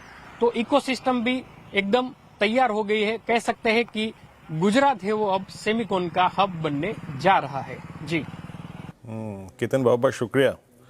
अच्छा, केतन ने केन्स टेक के इस नए प्लांट के उद्घाटन और प्रधानमंत्री द्वारा उद्घाटन का जिक्र किया, जाते जाते धुलेरा का जिक्र भी कर दिया। पता है गौरांग जी, आज की तारीख में अच्छे दोस्त भी मिलते हैं ना रियल एस्टेट से, तो वो यही कहते हैं, यार धुलेरा में एक प्रोजेक्ट ले लो, एटलीस्ट एक 1 BHK ले लो, है ना? आपको मिला है कोई? काफी बार गुजरात की मुसाफरी होती है। हमारे परिवार के जो सदस्य हैं वहां पर गुजरात में है, अहमदाबाद में, और जब कभी भी मैं वहां पर जाता हूं तो हमारे जीजाजी जो है वो शेयर बाजार में तो निवेश करते हैं, लेकिन रियल एस्टेट में उनकी बहुत सारी रुचियां हैं, और अक्सर सानंद और धोलेरा का जिक्र उनके तरफ से मैं सुनता हूँ, और धोलेरा का सबसे ज्यादा सुनता हूँ। अभी हाल फिलहाल जब गया था गुजरात परिवार को मिलने के लिए, तो वहां पर उन्होंने वो, मतलब अब जमीन के बारे में मुझे तो इतनी जानकारी है नहीं वीरेंद्र जी, लेकिन वो ज्ञान देते रहते और मैं ज्ञान प्राप्त करता रहता हूँ। मैंने मेरे 2 मित्र थे, एक बार तो ऐसे पीछे पड़े जनाब, 2 दिन बैठ के एक प्रोस्पेक्टस पढ़ना पड़ा, लेकिन फिर भी मैंने अपने हाथ खींच लिए पीछे, यकीन मानिए। अभी रियल एस्टेट में गुंजाइश शायद होगी लोग, लेकिन अपन का हैंड वीक है थोड़ा सा, तो अपने कहा रहने दो, छोड़ो। बट थी वही रियल एस्टेट बात। पर श्रेया, आप देखिए, जहाँ पे आप और मैं 2 बजे चर्चा कर रहे थे कि 23,450 best appropriate level to book, देखिए निफ्टी क्या सिंक हुआ वहाँ से, 125 पॉइंट साफ हो चुका है। रिस्क बाजार अपना रिड्यूस करता हुआ देखिए। बिल्कुल, हमने बात कही थी कि ये 1.5 घंटा काफ़ी क्रूशल रहने वाला है, और जैसा कि आपने एकदम एग्जैक्ट कही, इनफैक्ट 23,350 के आसपास प्रॉफिट बुकिंग फिलहाल आ रही है। 500 अंकों से ज़्यादा की तेज़ी के साथ हम कर रहे थे निफ्टी में कारोबार, अब देखिए 400 अंकों के साथ कारोबार कर रहे हैं। चलिए, अब हमारे साथ जुड़ रहे हैं पैनल में चंदन जी भी, उनका भी स्वागत कर लेते हैं। चंदन जी, गुड आफ्टरनून और स्वागत है आपका कार्यक्रम में। पहले बताइए कि कौन सा स्टॉक सुझाएंगे आप? जी नमस्कार श्रेया जी। देखिए, यहाँ पे मैं सिलेक्टिव ऑटो काउंटर पे फोकस करूंगा, और हमारे रेडार पे रहेगा टीवीएस मोटर। देखिए, सिलेक्टिव ऑटो स्टॉक्स में बॉटम आउट अप्रोच देखने को मिल रहा है, और टीवीएस मोटर ऑलरेडी लगभग 7-8 दिन पहले एक बॉटम बचा चुका है 3280 के आसपास, और अब हायर बेस बन रहा है, तो यहाँ पे खरीदारी की सलाह होगी। सपोर्ट रहेगा 3480 के आसपास, ऊपर में लगभग 3700 तक के टारगेट टीवीएस मोटर में बनने चाहिए। ठीक है, तो ये टीवीएस मोटर, और ये भी इनफैक्ट आज chart GPT I think spotlight में भी शुमार था ये, और देखिए चार्ट जीपीटी पार्ट 2 में इनफैक्ट ये था 2.5% अप आज के सेशन में, और काफ़ी स्ट्रेंथ ऑटो स्पेस में भी देखने को मिल रही है। लेकिन अब वक्त हो रहा है टॉप कैश कॉल्स का, और कैश कॉल्स लेंगे हम गाबा सर से, विकास जी से और आशीष ख्याल जी से। गाबा सर, बताइए कैश में कौन सा स्टॉक बताएंगे? मुझे पसंद है इस वक्त एफले ट्रेड करा है करीब 1398 के आसपास। उसका रीजन ये है कि 4-5 हफ्ते से गिरावट देख रहे हैं, इस गिरावट में थोड़ी कमी आई है, तो लगता है इसमें एक स्ट्रेंथ है इनहेरेंट। 1398 के आसपास ट्रेड कर रहा है, मेरे ख्याल से स्टॉप लगाएंगे 1380 का, करीब 18 रुपए का। टारगेट होना चाहिए 2, 1450 और 1500 अगर स्पिल्ड ओवर ट्रेड बनता है तो। एफले इंडिया अगर आप देखें प्रकाश सर की यहाँ पे बाय कॉल है, तो पहली कैश कॉल हो गई यहाँ पे एफएल इंडिया। और विकास जी के पास चलते हैं। विकास जी, आप क्या पिक कर रहे हैं? देखो, डिलीवरी यहाँ पे एक अच्छा काउंटर लग रहा है, वापस 200 डीएमए के ऊपर ट्रेड करते हुए देखने मिल रहा है। 430 के आसपास फिलहाल तो है, मुझे लगता है यहाँ से 448 के आसपास के टारगेट यहाँ पे आते हुए देखने मिल सकते हैं। नीचे में 422 का इंपॉर्टेंट सपोर्ट इंट्राडे में देखने मिल रहा है, तो 422 के स्टॉप लॉस से डिलीवरी को यहाँ पे बाय करना है 448 के टारगेट। डिलीवरी डेज हाई पर कर रहा है कारोबार, स्पॉटलाइट में इसका जिक्र हुआ था। देखिए 0.3% की तेजी आज के सेशन में डिलीवरी। ये विकास जी की पिक हो गई। कैश में आशीष ख्याल जी, कैश में कौन सा स्टॉक? देखिए, एमक्योर फार्मास्यूटिकल्स है, आज बहुत जबरदस्त वॉल्यूम हुआ है, स्टॉक काफी समय से कंसोलिडेशन में था, ये शॉर्ट टर्म के लिए आज से बहुत अच्छा मोमेंटम ऊपर में जनरेट कर सकता है, तो एमक्योर फार्मा में ध्यान रखना होगा। ऊपर में जो टारगेट है वो 1685 के स्टॉक में देखे जा सकते हैं, और स्टॉप लॉस 1545 का लगाना होगा। ओके, एमक्योर फार्मा अगर आप देखें तो यहाँ पे आपका बाय कॉल, 3 कैश ट्रेड्स हो गए यहाँ पर। और देखिए, मैं थोड़ा सा मुझे हिचकिचाहट सी हो रही है फर्दर अगर आप देखें तो किसी ट्रेड को लेने में, तो बहुत ही कैलकुलेटेड अगर आप देखें तो यहाँ पर व्यू लेंगे, थोड़ा सा पोजिशनल व्यू लेंगे यहाँ पर। इंट्राडे ट्रेड्स को थोड़ा सा अवॉइड ही करेंगे। बट कुछ देर पहले अभी कोफोर्ज की चर्चा हो रही थी। कोफोर्ज 20 डेमा को टेस्ट करता हुआ अमंग द फ्यू स्टॉक्स जो कि बहुत जल्दी में अपने 20 डेमा की तरफ गए। और कुछ चीज़ें जो अच्छा कर रही हैं उसमें मेटल्स का नाम है, सेल अच्छा करता हुआ, फिर लिखा है या वाइट गुड सेगमेंट में ब्लू स्टार अच्छा करता हुआ, वोल्टास करीब 5% ऊपर। पर गौरांग जी, ये जो स्टोरी बन रही थी कैपिटल गुड्स, ये वाइट गुड्स में एक अच्छी सी 2 चीज़ों के कारण अगर आप देखें तो यहाँ पर ख़राब होती हुई। एक बार फिर से नॉर्थ इंडिया में, सेंट्रल इंडिया में टेम्परेचर सिंक होना, मार्च मोर और लेस ठंडा ही गुजर गया, आपका सेंस क्या बन रहा है? I mean in white good segments stocks पे इस वक्त, या और रहे तो किसके साथ? स्टे विद लीडर्स, क्या एलजी को प्रेफर करेंगे आप? नहीं, देखिए वीरेंद्र जी, ये जो मौसम में परिवर्तन हुआ था वो कुछ दबाव को लेकर के था समुद्र में, और मौसम विभाग ने इसके बारे में जानकारी भी दी थी। लेकिन पिछले अगर आप कल परसों से देखें तो गर्मी का पारा जो है वो फिर से ऊपर चढ़ने लगा है, और अब अनुमान ये है कि शायद गर्मी और बढ़ती जाएगी। सूर्यदेव की तरफ से जो प्रकोप है गर्मी का वो और बढ़ते जाएगा। और मैंने कुछ टिप्पणियां भी सुनी थी वाइट गुड अप्लायंसेस की जो कंपनियों के मैनेजमेंट है उनके तरफ से, कि आने वाले दिनों में उनका अनुमान है कि बिक्री बढ़ेगी। Voltas, blue star, Havells India और सिम्फनी, ये 4 नाम है जहां पर बुनियादी दर के आधार पर खरीदारी की राय है। और हमारा ये भी अनुमान है वीरेंद्र जी कि ग्रामीण और मध्यम ग्रामीण भागों से मांग ज्यादा ऊपर की तरफ के आने की संभावना है। ओके, तो ये बात हो गई क्या सिम्फनी, वोल्टास, ब्लू स्टार, इस पूरे स्पेस की। एक तो बिक्री भी बढ़ेगी, साथ ही दाम भी बढ़ाए हैं वोल्टास ने अपने एसीज की, तो ये बात हो गई इसकी। रखिए रडार पर, आज स्टॉक्स में अच्छी खासी तेजी हमें देखने को मिल रही है। चलिए अब वक्त है बुल वर्सेस बेयर सेगमेंट का, और आईपीएल टीम आरसीबी को बेचने के बाद यूनाइटेड स्पिरिट्स आज फोकस में है, तो इसी पर चर्चा होगी, इसी पर डिबेट होगा। और इस पॉजिटिव खबर के बावजूद हमने देखा शेयर ऊपर इस तरह से फिसला है, डेज लो पर इंटरैक्ट कर रहा है कारोबार। लेकिन इसके पॉजिटिव और नेगेटिव समझ लेते हैं आशीष और नुपुर से। तो आशीष, आज आप बेयर बने हैं, नुपुर आप बुल अवतार में, तो देखते हैं किसका तर्क ज़्यादा मजबूत नज़र आता है। बिल्कुल श्रेया, मेरा ही तर्क सबसे ज़्यादा मजबूत आपको दिखेगा, और कल छुट्टी भी है, उसके पहले फ्राइडे जैसी ही फीलिंग आ रही है। लेकिन आशीष, यूएसएल में आज चर्चा कर रहे तो आपको बता देती हूँ कि इंडस्ट्री लीडर है, 30% से ज़्यादा का मार्केट शेयर है, और मुझसे ज़्यादा आपने इस सेक्टर को ट्रैक किया तो आप तो इसके ब्रांड्स काफ़ी हद तक जानते भी हैं। और ये ऐसा है ना कि जितनी भी अभी जो नॉन कोर एसेट थी वो बिक चुकी है, इसकी कैश आ चुका है कंपनी के पास, तो ग्रोथ तो यहाँ से आपको दिखेगी। डिस्ट्रीब्यूशन की बात करें तो 80,000 प्लस आउटलेट्स में आपको इसके प्रोडक्ट्स मिल जाएंगे। पैन इंडिया प्रेजेंस है, स्केल अच्छा है, इसके जैसे प्राइसिंग पावर भी कंपनी के पास रहती है। देखिए, प्रोडक्ट रिव्यू के बारे में तो मैं नहीं कह सकता, लेकिन स्टॉक तो क्या कर रहा है नुपुर, बताइए आज इतनी अच्छी आशीष, वैसे मैंने प्रोडक्ट का रिव्यू नहीं मांगा था, मंदी के तर्क मांगे थे। देखिए, मार्केट लीडर है, ठीक है, सही है, लेकिन आप देखिए पिछले कुछ समय में जिस प्रकार से रेडिको खैतान ग्रो कर रहा है, अलाइड ब्लेंडर्स ग्रो कर रहा है, अगर आप दूसरे सेगमेंट्स में भी देखें तो छोटी छोटी कंपनीज अब बड़ी बनती जा रही हैं, मार्केट शेयर एक ग्रैब कर रही हैं। इनफैक्ट क्लियर स्पिरिट्स में रेडिको खैतान अब नंबर 1 है, यूनाइटेड स्पिरिट्स नहीं है। लेकिन इसके जो ब्रांड्स है ना वो आपको अभी भी नंबर 1 कैटेगरी में ही दिखेंगे। और इनफैक्ट जो अनाउंसमेंट आई है कल, हमने देखा कि उन्होंने अपनी जो आरसीबी की टीम को जो फ्रेंचाइज दी उसे बेच दिया, वो नॉन कोर एसेट था। और स्ट्रीट का भी यही मानना था कि जब नॉन कोर एसेट होती है तो वैल्यू क्रिएशन नहीं होता, और जब वही बाहर चले जाए तो वैल्यू क्रिएशन नज़र आता है।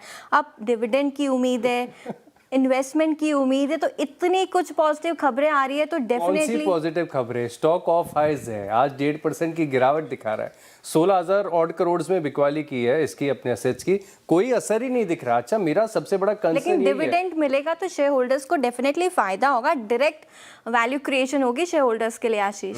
लेकिन मेरा मतलब अभी भी तर्क यही है कि स्टॉक चलने का नाम नहीं ले रहा है। दूसरे स्टॉक्स में देखें, चाहे आप अलाइड ब्लेंडर्स को देखें, कहाँ से कहाँ पहुँच गया। अगर आप रेडिको खैतान को देखें तो पिछले 5 साल में 5 गुने की बढ़त यहाँ पर देखने को मिली।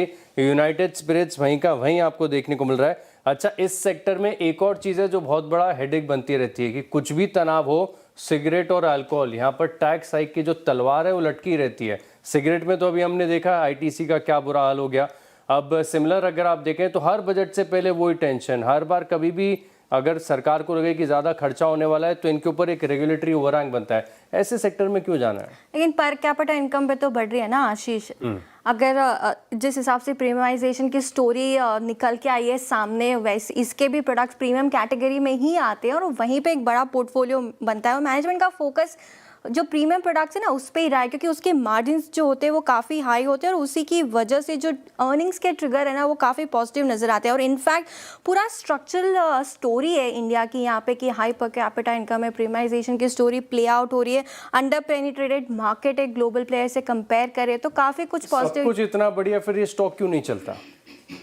चलेगा आशीष। चलेगा, वो उम्मीद सही है, लेकिन मैं ये कह रहा हूँ कि अगर लिकर इंडस्ट्री में किसी स्टॉक को चुनना ही है तो रेडिको खैतान को चुनेंगे ना, जो 5 साल में आशीष वैसे हम यूएसएल पे डिबेट कर रहे थे, इतनी बड़ी खबर के बाद ये स्टॉक चला ही नहीं। यूएसएल पे डिबेट कर रहे हैं, आप बीच में रेडिको का तर्क कंपैरेटिव है, जानना जरूरी है इसी के चलते। तो मेरी तरफ से तो यही बड़े आर्ग्यूमेंट्स है कि ये स्टॉक चलता नहीं है नो मैटर व्हाट, और इसके पीएस काफी बेटर है। पेयर्स काफ़ी बेटर है, लेकिन हाँ एक बात है आशीष कि जनवरी 2025 से स्टॉक साइडवेज स्लाइटली नेगेटिव बायस है। लेकिन एक बात है आशीष, जनवरी 21 से अगर आप कंपेयर करें अगस्त 24 तक तो इसने एक माइलेज दिया था, एक मूव बढ़ा दिया था। हाँ आप ये कह सकते हैं कि रेडिको के कंपैरिजन में थोड़ा सा बैकफुट पे है। ये काम करते हैं, कल रामनवमी है, मेरा तो व्रत भी है आज, तो मैं इस पर ज़्यादा बात नहीं करूँगा। गौरांग जी के पास चलते हैं, है ना, एक्सपर्ट ओपिनियन के लिए। गौरांग जी, अच्छा एक बात और है गौरांग जी, इस स्पेस में मोर और less liquor space has been a wealth creator, है ना, whether it's USL, I mean 10-1% का हेर फेर हो सकता है, बट रेडिको और यूएसएल वेल्थ क्रिएटर है अच्छे। और दूसरी तरफ एक जो वाइन की स्टोरी भारत में बन रही थी वो सिंक हुई, वो सूला विनयार्ड्स कंप्लीटली सिंक हो गया, है ना। आपका व्यू इस स्पेस पे गौरांग जी? तो जिस प्रकार से एफटीए भी साइन हुए हैं वीरेंद्र जी काफी सारे देशों के साथ, तो जाहिर है वहां से आने वाली जो अल्कोहल, हाई स्पिरिट्स या फिर आप मदिरा का भी नाम दे सकते हैं इसको, तो वो सस्ती हो जाएगी। और कंपैरेटिवली मेरे ख्याल से जो प्रतिस्पर्धा है वाइन कैटेगरी की मैं बात कर रहा हूँ, क्योंकि आपने सूला विनयार्ड्स का नाम लिया, तो वो शायद कहीं ना कहीं जो संतुलन जो था पहले वो बिगड़ने की संभावना है।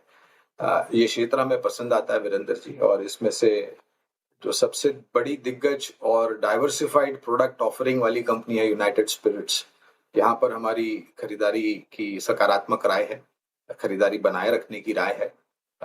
थोड़ी बहुत दिक्कतें कुछ राज्यों में पाबंदी को लेकर के, या फिर कुछ राज्यों में दामों को बढ़ोतरी करके, या फिर अभी जो सकारात्मक खबर आई थी कर्नाटका राज्य से कुछ दाम कम करने की, ऐसी कुछ खबर आई थी, तो शायद, और गर्मी के सीजन में सेवन थोड़ा बहुत ज्यादा होता है, जो लाइट अल्कोहल बेवरेजेस होते हैं जैसे बियर वगैरह जो भी है, तो और इस कंपनी के प्रोडक्ट इस कैटेगरी में, बियर के कैटेगरी में काफी ज्यादा है। यूनाइटेड बेवरेजेस, हालांकि यूनाइटेड बेवरेजेस पर हमारी कवरेज नहीं है, मैं सिर्फ मेरी बात यूनाइटेड स्पिरिट्स तक सीमित रखूंगा, तो खरीदारी की राय है। लेकिन हाँ थोड़ी बहुत राज्य स्तर पे जो नीतियों में बदलाव होता है उसको लेकर के थोड़ी असमंजस परिस्थिति हो जाती है। लेकिन हाँ जहां तक सेवन का सवाल है, पर्याप्त मात्रा में सेवन होता है हमारे देश में। राइट, ये तो बात होगी यूनाइटेड स्पिरिट्स पर। और खबर के बाद आज स्टॉक ने अपनी बढ़त जो है वो इंट्राडे में गंवाई है। लेकिन इसी स्पेस पे रहते हैं और आरसीबी ही नहीं, आईपीएल में भी एक और बड़ा सौदा हुआ है। आईपीएल में कल 31,600 करोड़ रुपए की मेगा डील हुई। 16,600 करोड़ में आरसीबी और 15,000 करोड़ में राजस्थान रॉयल्स बिक गई। आईपीएल की इन वैल्यूएशन के पीछे दमदार रेवेन्यू मॉडल है और इस रेवेन्यू मॉडल को समझते हैं मंगलम मालवीय से। मंगलम, गुड आफ्टरनून। और इस पर आपकी पैनी नजर रहती है, साथ ही आप क्रिकेट के बड़े फैन भी हैं, तो ये रेवेन्यू मॉडल समझाइए, कितना बड़ा कारोबार। तो अब देखें तो पिछले 24 घंटों में हमने आईपीएल के 2 बड़ी डील्स देखी हैं। एक राजस्थान रॉयल जो करीब 15,000 करोड़ के आसपास में बिकी है, कार्ल सोमानी, वॉल्टन फैमिली के, वॉलमार्ट फैमिली के वॉल्टन, फोर्ड फैमिली के हैम्प, उन्होंने खरीदा है ये कंपनी। और दूसरी तरफ हमने देखा आरसीबी की जो डील है हो गई, उसमें बिरला जी आ गए, टाइम्स इंटरनेट है, ब्लैकस्टोन है और आपके साथ कई दिग्गज लोग भी इस बिजनेस में घुस गए हैं। वो करीब 16,600 करोड़ है। तो लोग कहते हैं कि यार ऐसा क्या है इस स्पोर्ट में जो 1.78 बिलियन या 1.5 बिलियन ऐसा वैल्यूएशन मिलना पड़े। तो वो हमें देखते हैं कि आपको सबसे पहले तो 100 करोड़ लोगों की आबादी का ये देश है, जिसके देश की धड़कन है क्रिकेट, उस पे आपको एक उसका फ्रंट सीट मिल रहा है। अब आईपीएल का बिजनेस देखें तो अगर आप टीम है तो आपका सबसे बड़ा खर्चा क्या है? सबसे बड़ा खर्चा है फ्रेंचाइज फीस जो आप बीसीसीआई को देते हैं, which is part of your revenue. आपको जो साल में रेवेन्यू मिलता है उसका 1% है, जो एक नंबर है 20% के आसपास, वो आप बीसीसीआई को देते हो। दूसरा सबसे बड़ा खर्चा प्लेयर्स फीस। वो प्लेयर्स फीस जो है वो भी फिक्स्ड है, क्योंकि एक सैलरी पर्स हमें मिलता है जो फ्रेंचाइज ओनर्स है, उसी में वो प्लेयर्स को खरीद सकते हैं उस ऑक्शन में। और तीसरा है ऑपरेटिंग खर्च। सारी टीम्स के लिए मोटा मोटी ये खर्च मोर और लेस सेम है। ये हो गई बात खर्च की। रेवेन्यू कहाँ से आते हैं?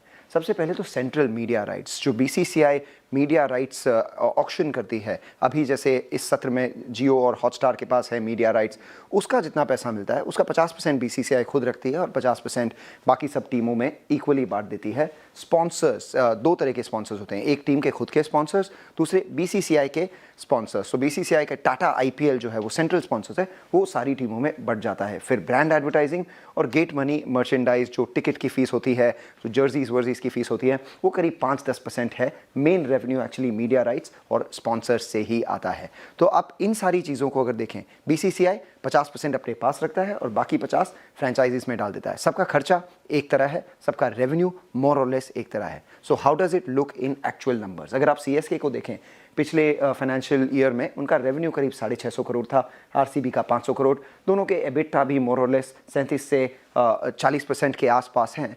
ये बढ़ेगा कब? ये बढ़ेगा तब जब ये ऑक्शंस हमेशा अगले साइकिल के लिए आएंगे। पिछली बार अगर आप देखें 2008 से अब तक में जब ये मीडिया राइट्स के या सेंट्रल स्पॉन्सरशिप्स के ऑक्शंस वापस आए हैं, वो पिछले बार से बहुत ज़्यादा ऊंचे दामों पर गए हैं। इस वजह से इन कंपनीज़ का रेवेन्यू जो है बढ़ गया है बाय अ क्वांटम लीप। तो 2028 के सेंट्रल स्पॉन्सरशिप और टाइटल स्पॉन्सरशिप का ऑप्शंस आएगा। हर साल व्यूअरशिप बढ़ ही रही है और साथ में अब ऑप्शनैलिटीज़ मिल गई हैं। सबसे बड़ा, टीम और गेम्स की संख्या में उछाल हो सकता है। 2 महीने का जो आईपीएल है हो सकता है 3-4 महीने का हो जाए, ज़्यादा नंबर ऑफ गेम्स हो जाएं।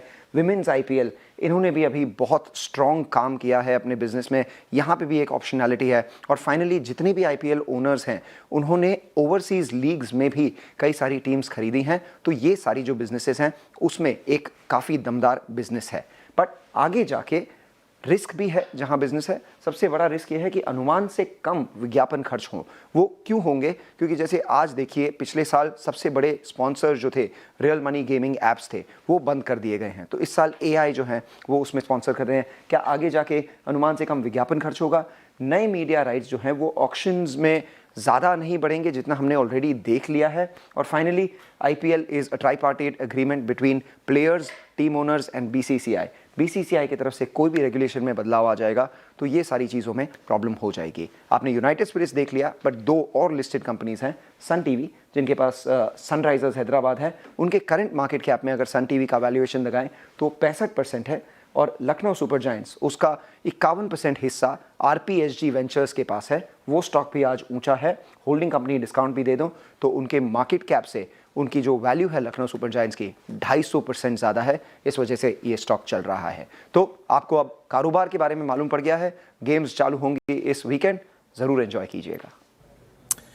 शुक्रिया मंगलम, बहुत खूबी, बहुत अच्छी तरीके से आपने कारोबार स्ट्रक्चर, रेवेन्यू मॉडल, एक्सपेंसेस और आगे के अगर आप देखें जो ट्रिगर्स हैं वो समझाया। बहुत बहुत शुक्रिया मंगलम। मेरे ख्याल से अगर वक्त होता थोड़ी सी बात अब मैं आपसे और करता, और लेकिन एक काम करते हैं, यहाँ पे ये सस्ता ऑप्शन ट्रेड लेते हैं, धमाकेदार ऑप्शन माफ कीजिएगा। मानस जी, आशीष कैल और चंदन जी एक एक करके ट्रेड देंगे। मानस, क्या पिक कर रहे हैं आप ऑप्शन ट्रेड? देखिए, ऑप्शन में नुवामा पे मेरा ध्यान है। नुवामा जिसने 10 डे मूविंग एवरेज को रीगेन कर लिया, 20 डे मूविंग एवरेज के आसपास ट्रेड कर रहा है, लेकिन जिस तरह के पैटर्न्स इंट्राडे चार्ट पे देखने को मिल रहे हैं, मेरे ख्याल से यहाँ पर अभी रिकवरी और देखने को मिलेगी। तो नुवामा का 1200 वाला कॉल ऑप्शन जो 13 रुपए पे ट्रेड हो रहा है, उसमें 7 रुपए के स्टॉप लॉस से 25 रुपए के टारगेट के लिए खरीदारी किया जाए। ओके, नुवामा वेल्थ हो गई ये ऑप्शंस में माइनस टी के पिक। चंदन जी, ऑप्शंस में कौन सा स्टॉक देख रहे हैं आप? जी देखिए, मेरा फोकस रहेगा इंडियन बैंक पे, क्योंकि यहाँ पे एक रिवर्सल देखने को मिला है पिछले लगभग 18-19 दिनों के डिक्लाइन के बाद। और डेटा सेटअप इंडिकेट कर रहा है कि कहीं ना कहीं ऊपर में 930-940 तक के स्विंग यहाँ पे बन सकते हैं। तो मैं इंडियन बैंक के ऑप्शन की तरफ फोकस कर रहा हूँ। इनफैक्ट 900 का ऑप्शन काफी एक्टिव है यहाँ पे। सो 900 की कॉल पे खरीदारी की सलाह होगी। 20 रुपए के आसपास चल रहा है, 10 का सपोर्ट होगा, 38 रुपए के टारगेट यहाँ पे बनने चाहिए। ओके, इंडियन बैंक की कॉल ऑप्शन 900 की स्ट्राइक आपको पिक करनी है और करीब 21% स्लाइड हुआ इसका OI, यानी यह समझिएगा कि जब स्टॉक अच्छा कर रहा है तो ये कॉल आइटम बैकफुट पे है। रचना जी, आपका ऑप्शन ट्रेड? जी, मेरा ऑप्शन ट्रेड जो है मैं कोफोर में ही देना चाहूंगी। और कोफोर में जो मूवमेंट हो रही है उसमें 1160 के करीब है इसका अंडरलाइन। तो हम इसमें सी बाय कर सकते हैं करीब करीब, जस्ट अ मोमेंट, 1140 का सी बाय कर सकते हैं जो कि 34 पे ट्रेड कर रहा है। इसमें हम ऐसे लगाएंगे 28 पे और अपसाइड पे हमारा टारगेट होगा 55 एंड 60। ओके, कोफोर्ज 1140 की कॉल, ये अगर आप देखें आपका एक ट्रेड है। निफ्टी बैंक अब जब हमारी लास्ट टाइम बात हुई थी वहाँ से करीब 200 पॉइंट नीचे है, और आप ये समझिएगा कि निफ्टी वहाँ से लगभग 100 पॉइंट नीचे जब हमने बात की थी। प्रॉफिट्स को कैश में कन्वर्ट करिए, as a retail it's good. अगर आप अपने कैश को, अब देखिए वही 100 पॉइंट को रिकवर करने के लिए कितनी मशक्क़त करनी पड़ेगी, तो it's better to book your profit. बहुत तेज की पॉसिबिलिटी मेरे को लग नहीं रही है, तो मैं अपने आप को, अगर आप देखें, थोड़ा सा लाइट रखूंगा इस वक्त। बट कुछ जहां इंडिविजुअल स्टॉक्स में अच्छी स्ट्रेंथ है उसमें एक बार जरा लेके आइएगा एक बार एक्सिस बैंक। मेरे स्क्रीन पे टिक बाय टिक चार्ट में 1228। चंदन, एक्सिस बैंक पे आपका टिक क्या है? और मैं इनफैक्ट एक्सिस बैंक के साथ एक सेकेंडरी प्रश्न ये जोड़ूंगा कि let's hope for the best, ये अच्छी कामनाएं करते हुए कि निफ्टी बैंक भी 10 डेमा पार कर जाए, अगले हमें हफ्ते शायद 1,500-2 हज़ार पॉइंट मिल जाए। प्राइवेट बैंक्स में आप लोग अपने क्लाइंट्स के साथ कैसे अलाइंड हैं? क्या प्रायोरिटी है? किसको चेज कर रहे हैं? प्राइस डैमेज सब जगह हुआ था, सीक्वेंस क्या है आपका इस वक्त निफ्टी बैंक में?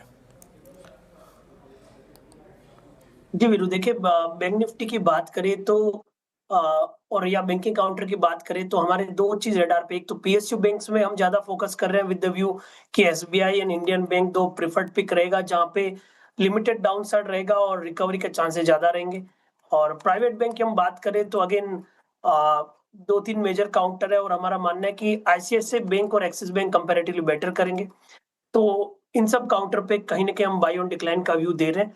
और एक्सिस बैंक की विशेषता हम बात करें तो टेक्निकल सेटअप की बात करें तो हम यहाँ पे डबल बॉटम जैसे फॉर्मेशन देख रहे हैं और हल्का से यहाँ पे फॉलोअप हुआ तो आरएसआई में एक बुलिश डाइवर्जेंस देखने को मिलेगा कि प्राइस ने नए लो बनाए हैं, बट मैकेनिकल इंडिकेटर चाहे आरएसआई, एमएसीडी, स्टोकास्टिक सब में हायर लोज बने हैं, तो उसके चलते यहाँ पे एक रिकवरी के मोड बनने चाहिए। एज ऑफ नाउ जो रिसेंट के लो बने 1165, 1170 वो मेजर सपोर्ट रहेंगे, ऊपर में 1300 तक के टारगेट के लिए। इमीडिएट कोई ट्रेडिंग सेटअप के लिए देख रहा है तो सपोर्ट बनेंगे लगभग 1195 के लिए, ऊपर में लगभग 1280 के टारगेट के लिए। ओके, एक्सिस बैंक पे ये व्यू हो गया और ओवरऑल हमने बैंक्स पर चर्चा कर ली है। अब वक्त हो रहा है थोड़ा हम पीछे चल रहे हैं, वक्त हो रहा है 4 का चौका का, वो फटाफट से बता देते हैं सीक्वेंस। सस्ता ऑप्शन लेंगे मानस जायसवाल जी से, एफएनओ सुपरस्टार के लिए चलेंगे आशीष खयाल जी के पास, चार्ट का चमत्कार चंदन तापड़िया जी, इसके बाद मिड कैप फंडा गौरांग शाह जी से लेंगे। तो शुरुआत कीजिए सस्ता ऑप्शन, मानस जी कौन सा स्टॉक बताएंगे? तो देखिए कोफोर्ज पे मेरा ध्यान है, जहां पर स्टॉक ने एक बेस बनाया है, हाई टॉप से हाई बॉटम से कंफर्मेशन दिया है, 22 मूविंग एवरेज के आसपास ट्रेड कर रहा है, तो यहाँ पर भी रिकवरी देखने को मिल सकती है। कोफोर्ज का 1160 का कॉल ऑप्शन जो 22 रुपए के आसपास ट्रेड हो रहा है, उसमें खरीदारी करने की राय रहेगी। 14 रुपीज के स्टॉप लॉस से खरीदारी करेंगे, 40 रुपए तक के टारगेट पॉसिबल है। ओके, कोफोर्ज अगर आप देखें यहाँ पे आपका ट्रेड है। आशीष खयाल जी के पास चलते हैं एफएनओ सुपरस्टार के लिए। आशीष, क्या पिक कर रहे हैं आप? देखिए एशियन पेंट्स है यहाँ पर, इस स्टॉक के बारे में कोई ज्यादातर बात नहीं करता क्योंकि करेक्शन बहुत डीप आ चुका था, लेकिन मेरे ख्याल से इसने जो लास्ट फॉलिंग सेगमेंट था 2264 से उसे फास्टर रिट्रेस किया है, तो एलियट वेव के लिहाज से यहाँ पर एक रिवर्सल अच्छा खासा मिल सकता है और ये शायद वेव 3 की शुरुआत हो सकती है ऊपर में। तो एशियन पेंट पे बाय की राय होगी। ऊपर में जो टारगेट हम एशियन पेंट में देख सकते हैं करीबन 2390 का है और स्टॉप लॉस जो लगाना होगा 2215 का। ओके, ये हो गया एफएनओ सुपरस्टार में एशियन पेंट्स। चंदन जी, चार्ट का चमत्कार आपका? बिल्कुल, मैं यहाँ पे फोकस करना चाहूंगा एस्ट्रल पे। एस्ट्रल का मेजर सेटअप कंपैरेटिवली पॉजिटिव है। 2-3 दिन पहले डिक्लाइन आया था, बट वापस 2 दिन की रिकवरी में वो डिक्लाइन पूरा खरीदारी में तब्दील हुआ है। और वीकली चार्ट, डेली चार्ट की तरफ सेटअप देखें तो इंडेक्स की वीकनेस के बावजूद भी काउंटर अपने आप को वापस जो इमीडिएट स्विंग आइज है उनके आसपास ले आया है, तो एस्ट्रल पे खरीदारी की सलाह रखेंगे। सपोर्ट रहेगा लगभग 1615 के आसपास, ऊपर में टारगेट बनेंगे 1715, 1730 के। ओके, एस्ट्रल आपका यहाँ पे प्रेफर्ड कॉल है और 1649 पे। गौरांग जी, मिड कैप फंडा क्या पिक कर रहे हैं आप? तो वित्तीय क्षेत्र में अगर आप देखने जाए वीरेंद्र भाई, तो काफी बिकवाली आई थी और खास करके जो वित्तीय क्षेत्र की एक श्रेणी है non banking finance companies, NBFCs, यहाँ पर हमने ध्यान दिया और यहाँ से एक मझौली कंपनी है बहुत ही सक्षम और मजबूत ग्रुप की एल&टी फाइनेंस, यहाँ पर भी करेक्शन आया है जब से पिछले 3-4 हफ्तों से गिरावट आई बाजार में। तो बुनियादी तर्क के आधार पर एल&टी फाइनेंस में खरीदारी की राय है। इस स्तर से शुरुआत कीजिए और गिरावट पर जोड़ते जाए। L&T फाइनेंस खरीदारी की राय यहाँ पर और डीसाई पर ये भी स्टॉक कर रहे हैं आज के सत्र में कारोबार। फटाफट से एक रिकैप चार का चौका का हमने शुरुआत की -D के साथ, सस्ता ऑप्शन में उन्होंने सुझाया। कोफोर्ज और देखिए 4.5% की तेजी आज के सेशन में। ब्रोकरेजेस भी काफ़ी बुलिश, 1160 का आपको कॉल लेना है, 40 का टारगेट, 14 का स्टॉप लॉस लगाना है। FNO सुपरस्टार के लिए आशीष कयाल जी को पसंद आ रहा है। एशियन पेंट्स और 2390 के टारगेट देख रहे हैं वो, 2215 का स्टॉप लॉस लगाने की बात कही गई है।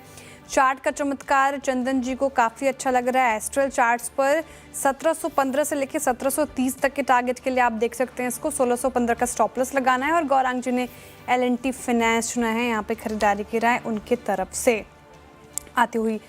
मार्केट लेकर आई है 414 अंक ऊपर फिलहाल निफ्टी। लेकिन अब बात करते हैं एक खबर की। मार्जिन ट्रेडिंग में 50% कैश मार्जिन नहीं रखने वालों पर झटका लगा है। ऐसे ट्रेडर्स को अब ज़ीरोधा पर डबल ब्रोकरेज देना होगा। और पूरी खबर क्या है डिटेल में समझ लेंगे आशीष से। आशीष, गुड आफ्टरनून अगेन, और बताइए क्या खबर है। दरअसल देखिए, सेबी के नियम ये कहते हैं कि अगर आप FNO में ट्रेडिंग करते हैं तो 100% अपफ्रंट मार्जिन आपको रखना पड़ेगा। लेकिन अगर आप अपनी ट्रेडिंग रिक्वायरमेंट्स के लिए जो मार्जिन की सोर्सिंग है वो MTF के माध्यम से करते हैं। अब MTF से मेरा मतलब ये है कि अपने स्टॉक्स को आप कोलैटरल रखते हैं और आपका ब्रोकर आपको एडिशनल मार्जिन दे देता है। तो ऐसे केस में एटलीस्ट जो आपकी मार्जिन रिक्वायरमेंट है उसका 50% आपको कैश या कैश इक्विवेलेंस या अपने ब्रोकर यानी अपने अकाउंट में रखना होगा। अब दरअसल क्या होता है कि कई बार FNO ट्रेडिंग में आमतौर पर लोगों ने एक्सपीरियंस किया होगा कि उनका अकाउंट का बैलेंस डेबिट में चला जाता है, नेगेटिव बैलेंस देखने को मिलता है, तो पोजीशन यहाँ पर विपरीत चली जाती है, लॉसेस ज़्यादा होते हैं। तो ऐसे केस में हम देखते हैं कि अकाउंट डेबिट में चला जाता है। अब तक क्या हो रहा था कि ज़्यादातर जो ब्रोकरेजेस हैं वो अपनी वर्किंग कैपिटल से इसको सोर्स कर देते थे, क्योंकि क्लियरिंग कॉरपोरेशन ब्रोकर्स को फिर पेनल्टी लगाता है, ब्रोकर फिर आगे क्लाइंट को पास ऑन करते हैं। लेकिन इंटरिम रिलीफ के लिए आप देखें तो ब्रोकर यहाँ पर इस जो गैप है इसे फंड कर देते हैं, ब्रिज कर देते हैं। अब दिक्कत की बात है कि MTF की जो बुक है वो बहुत ज़्यादा एक्सपांड हो चुकी है। MTF लगातार हम देख रहे हैं कि एज अ प्रोडक्ट बहुत पॉपुलर हो रहा है और लोग MTF पर मार्जिन लेके FNO में ट्रेडिंग करते हैं। और ऐसे में ब्रोकर्स को ये जो एडिशनल मार्जिन है वो सोर्स करना पड़ता है। अब क्योंकि पैसे सभी जानते हैं फ्री में तो आते नहीं है, तो इसकी एक एडिशनल कॉस्ट होती है, वो कॉस्ट ब्रोकर्स को काफ़ी ज़्यादा भारी पड़ रही है। अब ज़ीरोधा ने एक इनोवेटिव वे निकाला है कि ऐसे जो अकाउंट्स हैं यहाँ पर जो ब्रोकरेज लगेगी वो 20 रुपये नहीं 40 रुपये यानी डबल ब्रोकरेज देखने को मिलेगी। अब दरअसल उनका तर्क ये है कि वो चाहते थे तो एज अ परसेंटेज भी कंपोनेंट यहाँ पर पेनल्टी लगा सकते थे क्लाइंट को या फिर एडिशनल चार्ज ले सकते थे, लेकिन इसमें प्रिडिक्टेबिलिटी थोड़ी सी बेहतर है। जो ट्रेडर्स हैं इनको सहूलियत हो जाती है, उन्हें पता होता है कि 20 नहीं 40 रुपये लगने और ट्रेडर की साइड पर पेन और कॉस्ट थोड़ा सा कम हो जाता है। इसी के चलते ये फैसला लिया है। हालांकि अगर आप देखें तो ये सिर्फ उन्हीं के लिए जिनका अकाउंट डेबिट में जाएगा, नेगेटिव में जाएगा। ओके, तो ये खबर हो गई ज़ीरोधा की। तो यहाँ पर डबल ब्रोकरेजेस की बात सामने आई है। और इस पूरे स्पेस में अगर आप देखें तो एक और अपडेट आ रहा है और फाइनेंशियल ईयर 26 में नए निवेशकों का जोश जो है वो ठंडा पड़ा है। ऐसा क्यों कह रही हूँ मैं, तो पिछले साल के जो नंबर्स हैं, पिछले साल के मुकाबले इस वाले नंबर्स जो हैं डीमैट रजिस्ट्रेशन के, वो 30% कम है। डिटेल और डेटा समझ लेते हैं कंचन से। कंचन, गुड आफ्टरनून। और क्या मतलब डीमैट खाते कम खुले हैं? जी, जिस तरीके का मूड माहौल बाजार में बना हुआ है तो डर का माहौल तो जाहिर बात है कि आता हुआ दिखाई दे रहा है। और ये जो डर है वो सारे के सारे जो इन्वेस्टर्स हैं, नए इन्वेस्टर्स हैं पर्टिकुलरली, उनकी बात करी जाए तो वहाँ पे काफ़ी ज़्यादा बनता हुआ दिखाई दे रहा है। लोग इस टाइम पे FD करना प्रेफर कर रहे हैं एज़ कम्पेयर टू बाजार में इस टाइम पे पैसा लगाने के लिए। देखिए, घाटे की बात करी तो जैसे कि आपने मेंशन किया 30% की हमें यहाँ पे गिरावट देखने को मिली है फिस्कल ईयर 25 को कंपेयर करा जाए फिस्कल ईयर 26 से। तो यही नहीं बल्कि अगर इस टाइम पे हम बात करें नंबर्स की, तो जो नंबर पिछले साल हमने देखा था करीबन 2.25 करोड़ का था, वो इस टाइम पे केवल 1.5 करोड़ का रह गया है। साथ ही साथ अगर हम स्टेट वाइज भी इसको कैलकुलेट करें तो भारी गिरावट हमें across the state, across India जो है वो भी आती हुई दिखाई दी है। अब इसके पीछे के रीजंस तो देखिए हम जानते हैं, जिस तरीके का मूड माहौल, जियोपॉलिटिकल टेंशन, ट्रंप का टैरिफ का डर बाजार में बना हुआ है, उसने सबको डरा के रखा है। ये बात तो आज हमें एक्सेप्ट एक्सेप्ट करनी होगी, बिकॉज ऐसा डेटा यहाँ पे जो है वो प्रेजेंट करता हुआ दिखाई दे रहा है। वैल्यूएशंस इस टाइम पे कंपनीज के देखो तो मार्केट ये कह रहा है कि महंगे दिखाई दे रहे हैं। साथ ही साथ Q3 के जो नंबर्स रहे हैं वो भी हमें सुस्त साइड में देखने को मिले हैं। Q4 के अंदर हम जाने वाले हैं, लेकिन जिस तरीके के डर का माहौल है तो हम डर के साथ ही Q4 में भी एंटर करते हुए दिखाई दे रहे हैं। अब डायरेक्टली आती हूँ मैं रीजन वाइज किस तरीके के नंबर्स हमें देखने को मिले। तो सबसे पहले अगर हम बात करें नॉर्थ साइड की, तो यहाँ पे सबसे अच्छा जो नंबर है वो उभरता हुआ दिखाई दिया है, करीबन 40% का। साउथ साइड में 25% और साथ ही ईस्ट वेस्ट में भी हमें जो नंबर है 21.5% और 13% का देखने को मिला है। अगर हम बात करें स्टेट वाइज तो उत्तर प्रदेश यहाँ पे सबसे हाईएस्ट नंबर के साथ बना हुआ है, करीबन 15% का यहाँ पे उछाल देखने को मिला है। महाराष्ट्र में 10.6% और सबसे लास्ट में जिसकी बारी आती है वो है बिहार की। लेकिन अगर हम इसे कंपेयर करें पिछले साल से तो हर जगह एक जो भारी मात्रा में गिरावट है नए इन्वेस्टर्स में वो देखने को मिली है, चाहे फिर यूपी हो चाहे फिर बिहार हो। ओके, यूपी, बिहार, महाराष्ट्र, सबका यही हाल है। डर का माहौल है और डर है ट्रंप का, है ना। खैर, ये डर भी कुछ ना कुछ दिनों में निकल जाएगा और है तो है, सेंटिमेंट वीक है तो है, एंड स्पेशली वो लोग जो कि शायद 2021-22 के बाद जुड़े थे, उनका मनोबल तो ढीला पड़ा ही है। खैर, एक ब्रेक का वक्त है और ब्रेक के बाद कहीं मत जाइएगा। ब्रेक के बाद हम अपने बिग मार्केट वॉइसेस की कड़ी में आज की बातचीत से शुरू करेंगे और हमारे साथ तो होंगे हर्ष उपाध्याय, CIO कोटक AMC के बातचीत करने के लिए। हाजिर होते हैं छोटे से ब्रेक के बाद।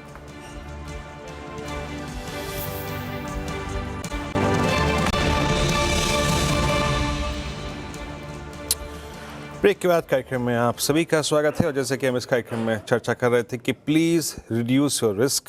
थोड़ा सा अगर आप देखिए अपने रिस्क को रिड्यूस कीजिए। वहाँ से अगर आप देखें लगभग 125-150 पॉइंट हम नीचे आ चुके हैं निफ्टी पे।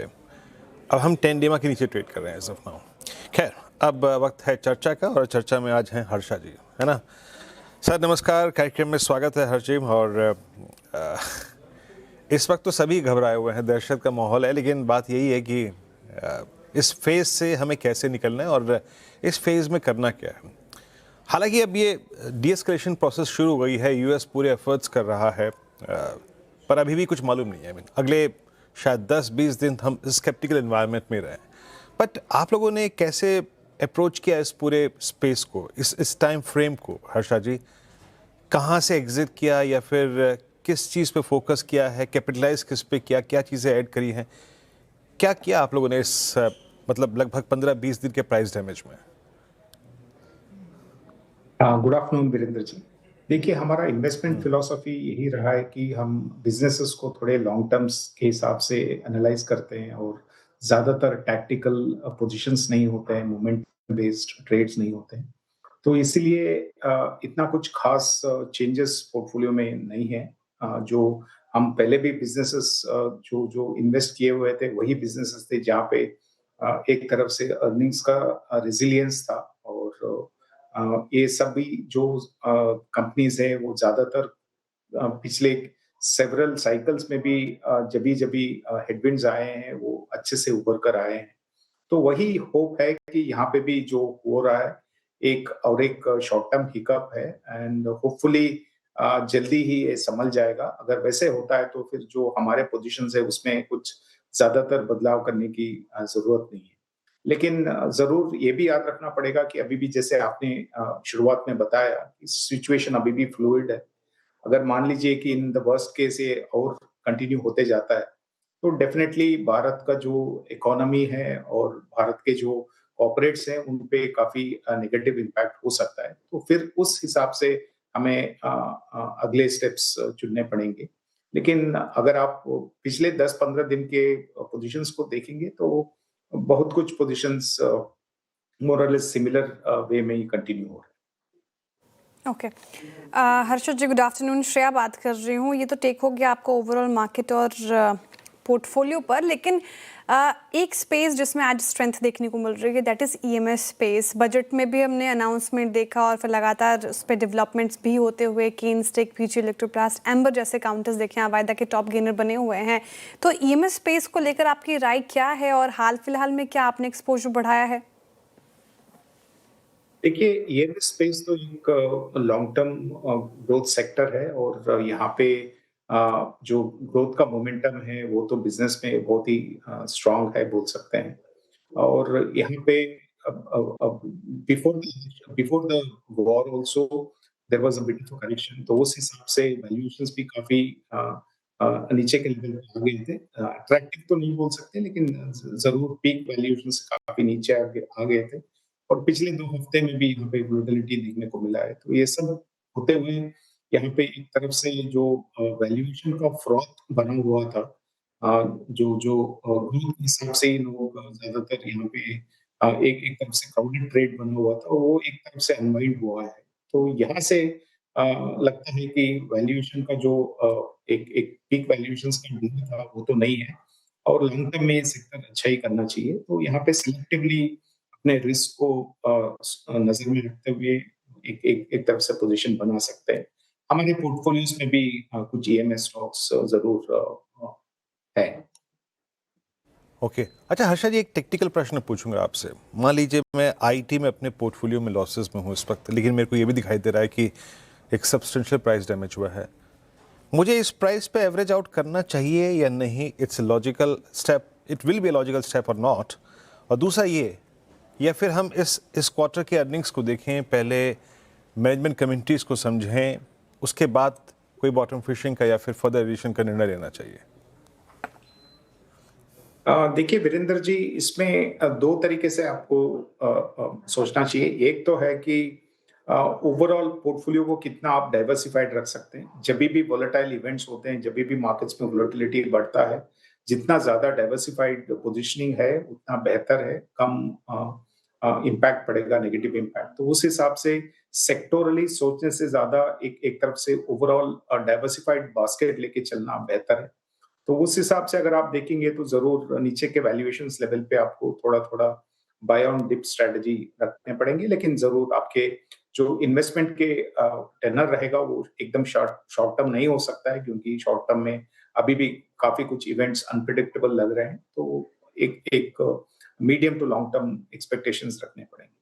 दूसरी चीज हुई आईटी सेक्टर के हिसाब से, अगर आप देखेंगे तो वहां पे बिजनेसेस में कोई ऐसे बहुत बदलाव दिखाई नहीं दे रहे हैं। जो पहले भी वरीज थे वो अभी भी कंटिन्यू हो रहे हैं, जो लैक ऑफ बिजनेस मोमेंटम या एआई का जो एक पॉसिबल इम्पैक्ट होगा मार्जिन्स पे, ग्रोथ पे एटसेट्रा।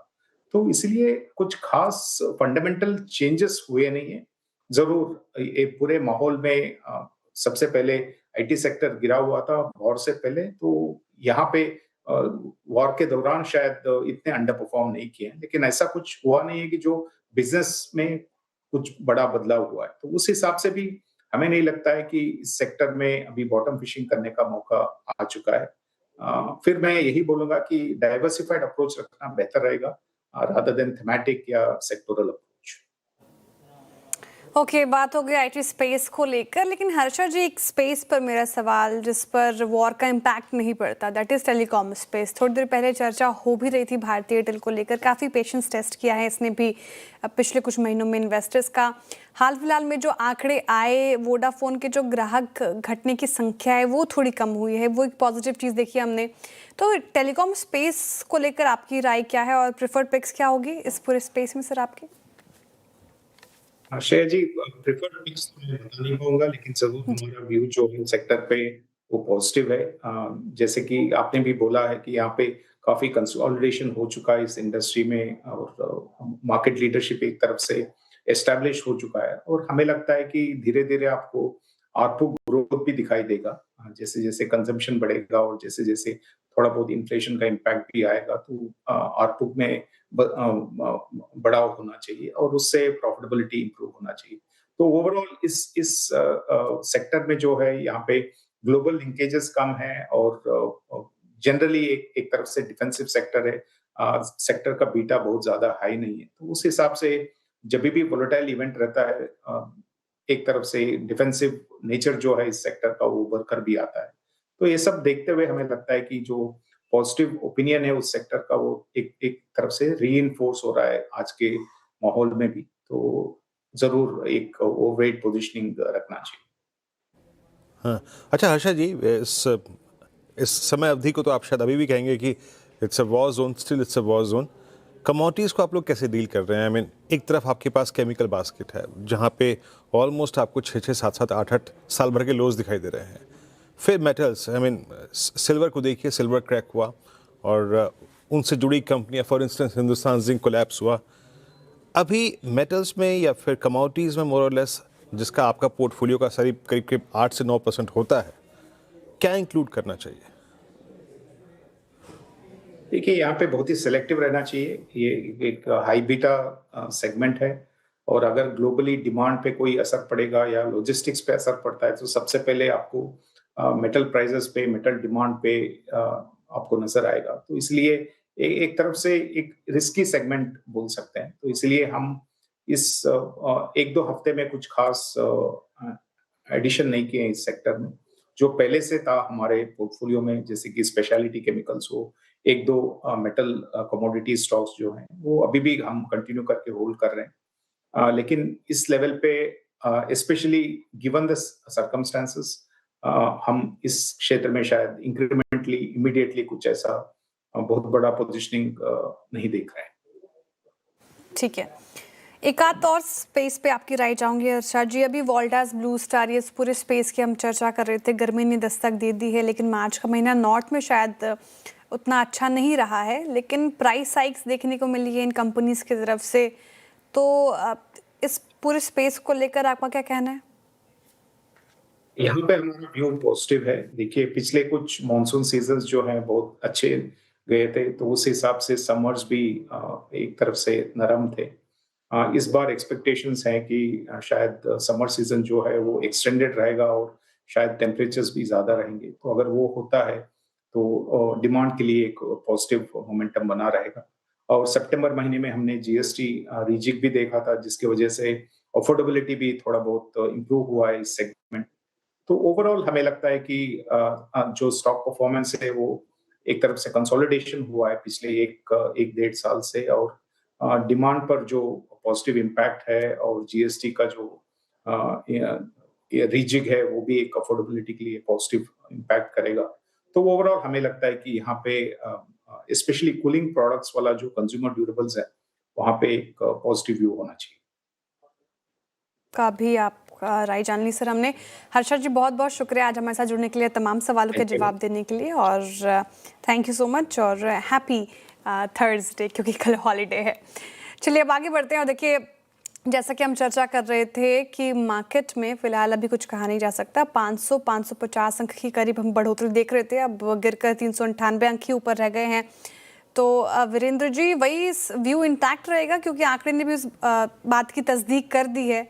तो अभी फिलहाल भलाई यही है कि इंट्राडे में जो भी कमाया वो लेकर जाओ, कैरी करने की फिलहाल कोई रणनीति नहीं होनी चाहिए। बिल्कुल। शायद देखिए, हमने जब बात की थी निफ्टी, उस वक्त लेवल था दिस लेवल 23450 एप्रोप्रिएट है बुक करने के लिए। 54,000 एप्रोप्रिएट है। निफ्टी वहाँ से इस वक्त 150 पॉइंट नीचे है, निफ्टी बैंक वहाँ से 350 पॉइंट नीचे है। यहाँ बात टेक्निकल्स की नहीं है, यहाँ बात फंडामेंटल्स की नहीं है, यहाँ बात प्लेसमेंट की नहीं है, यहाँ बात रिस्क रिवॉर्ड रेशो की नहीं है। यहाँ बात ये है कि कल होगा क्या, आज रात को होगा क्या।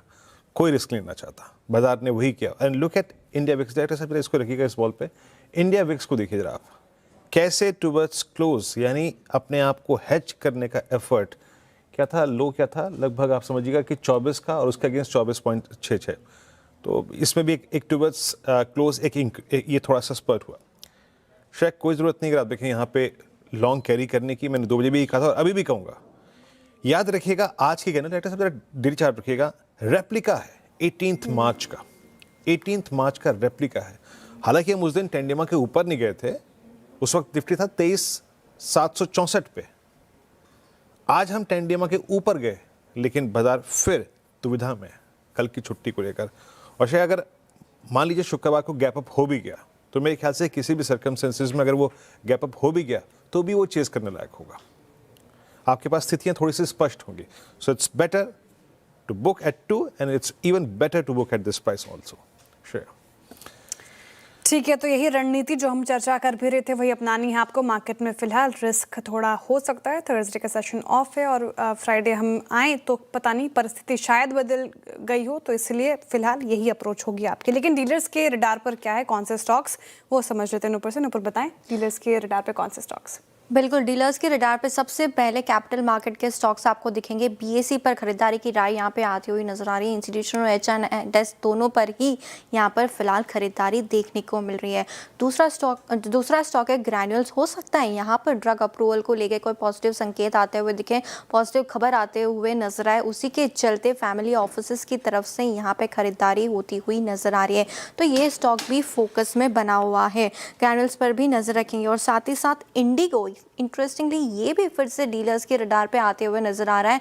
हाई वॉल्यूम के साथ यहाँ पे खरीदारी होती हुई नजर आ रही है और ओपन इंटरेस्ट भी देखें तो आपको 9-10% ऊपर नजर आएगा। इंस्टीट्यूशनल बेस बाइंग इंडिगो के स्टॉक में भी फिलहाल देखने को मिल रही है। शुक्रिया अनुपुर इस पूरी चर्चा के लिए। तो अगर आप देखें डीलर्स क्या चेस कर रहे हैं उसका पूरा विवरण आपके स्क्रीन पे याद रखिएगा। ये डीलर्स के साथ बातचीत के बाद ये तथ्य थोड़ा सा शेयर किया अनुपुर ने। BSE then granules and InterGlobe aviation. एक काम करते हैं, ट्रेड्स पिक करना शुरू करते हैं। थर्सडे के पर्सपेक्टिव से हमारे विशेषज्ञ क्या ठीक मानते हैं, और जैसा कि हम बार बार कह रहे हैं कि थोड़ा सा यहाँ पे अपने रिस्क फैक्टर को, अपनी पोजिशनिंग को थोड़ा सा ट्रिम करें, but still considering all risk and reward ratio. आइए ट्रेड्स पिक करना शुरू करते हैं। चंदन, क्या पिक करेंगे आप फ्राइडे मॉर्निंग के लिए, और या फिर कुछ दूसरा स्पेस, या फिर न्यूट्रल रहेंगे? देखिए, अगेन एक दो चीज ध्यान रखनी पड़ेगी कि इंडेक्स में मूवमेंट हुआ, बट वापस जो 23,333 एक इम्पोर्टेंट लेवल था उसके आसपास आ चुका है। और आज विक्स में कुछ मूवमेंट नहीं हुआ। इंडेक्स 400 पॉइंट चला, बट विक्स में मूवमेंट तो इंडिकेट कर रहा है कहीं ना कहीं अभी तक ग्रीड एंड फियर खत्म नहीं हुआ है। ट्रेडिंग सेटअप के लिए मैं यहाँ पे फोकस करना चाहूंगा पेटीएम पे। देखिए, यहाँ पर रिस्क रिवॉर्ड रेशियो थोड़े फेवरेबल हो रहे हैं, और डेली चार्ट पे कहीं ना कहीं डबल बॉटम जैसे प्राइस बिहेवियर बने हैं।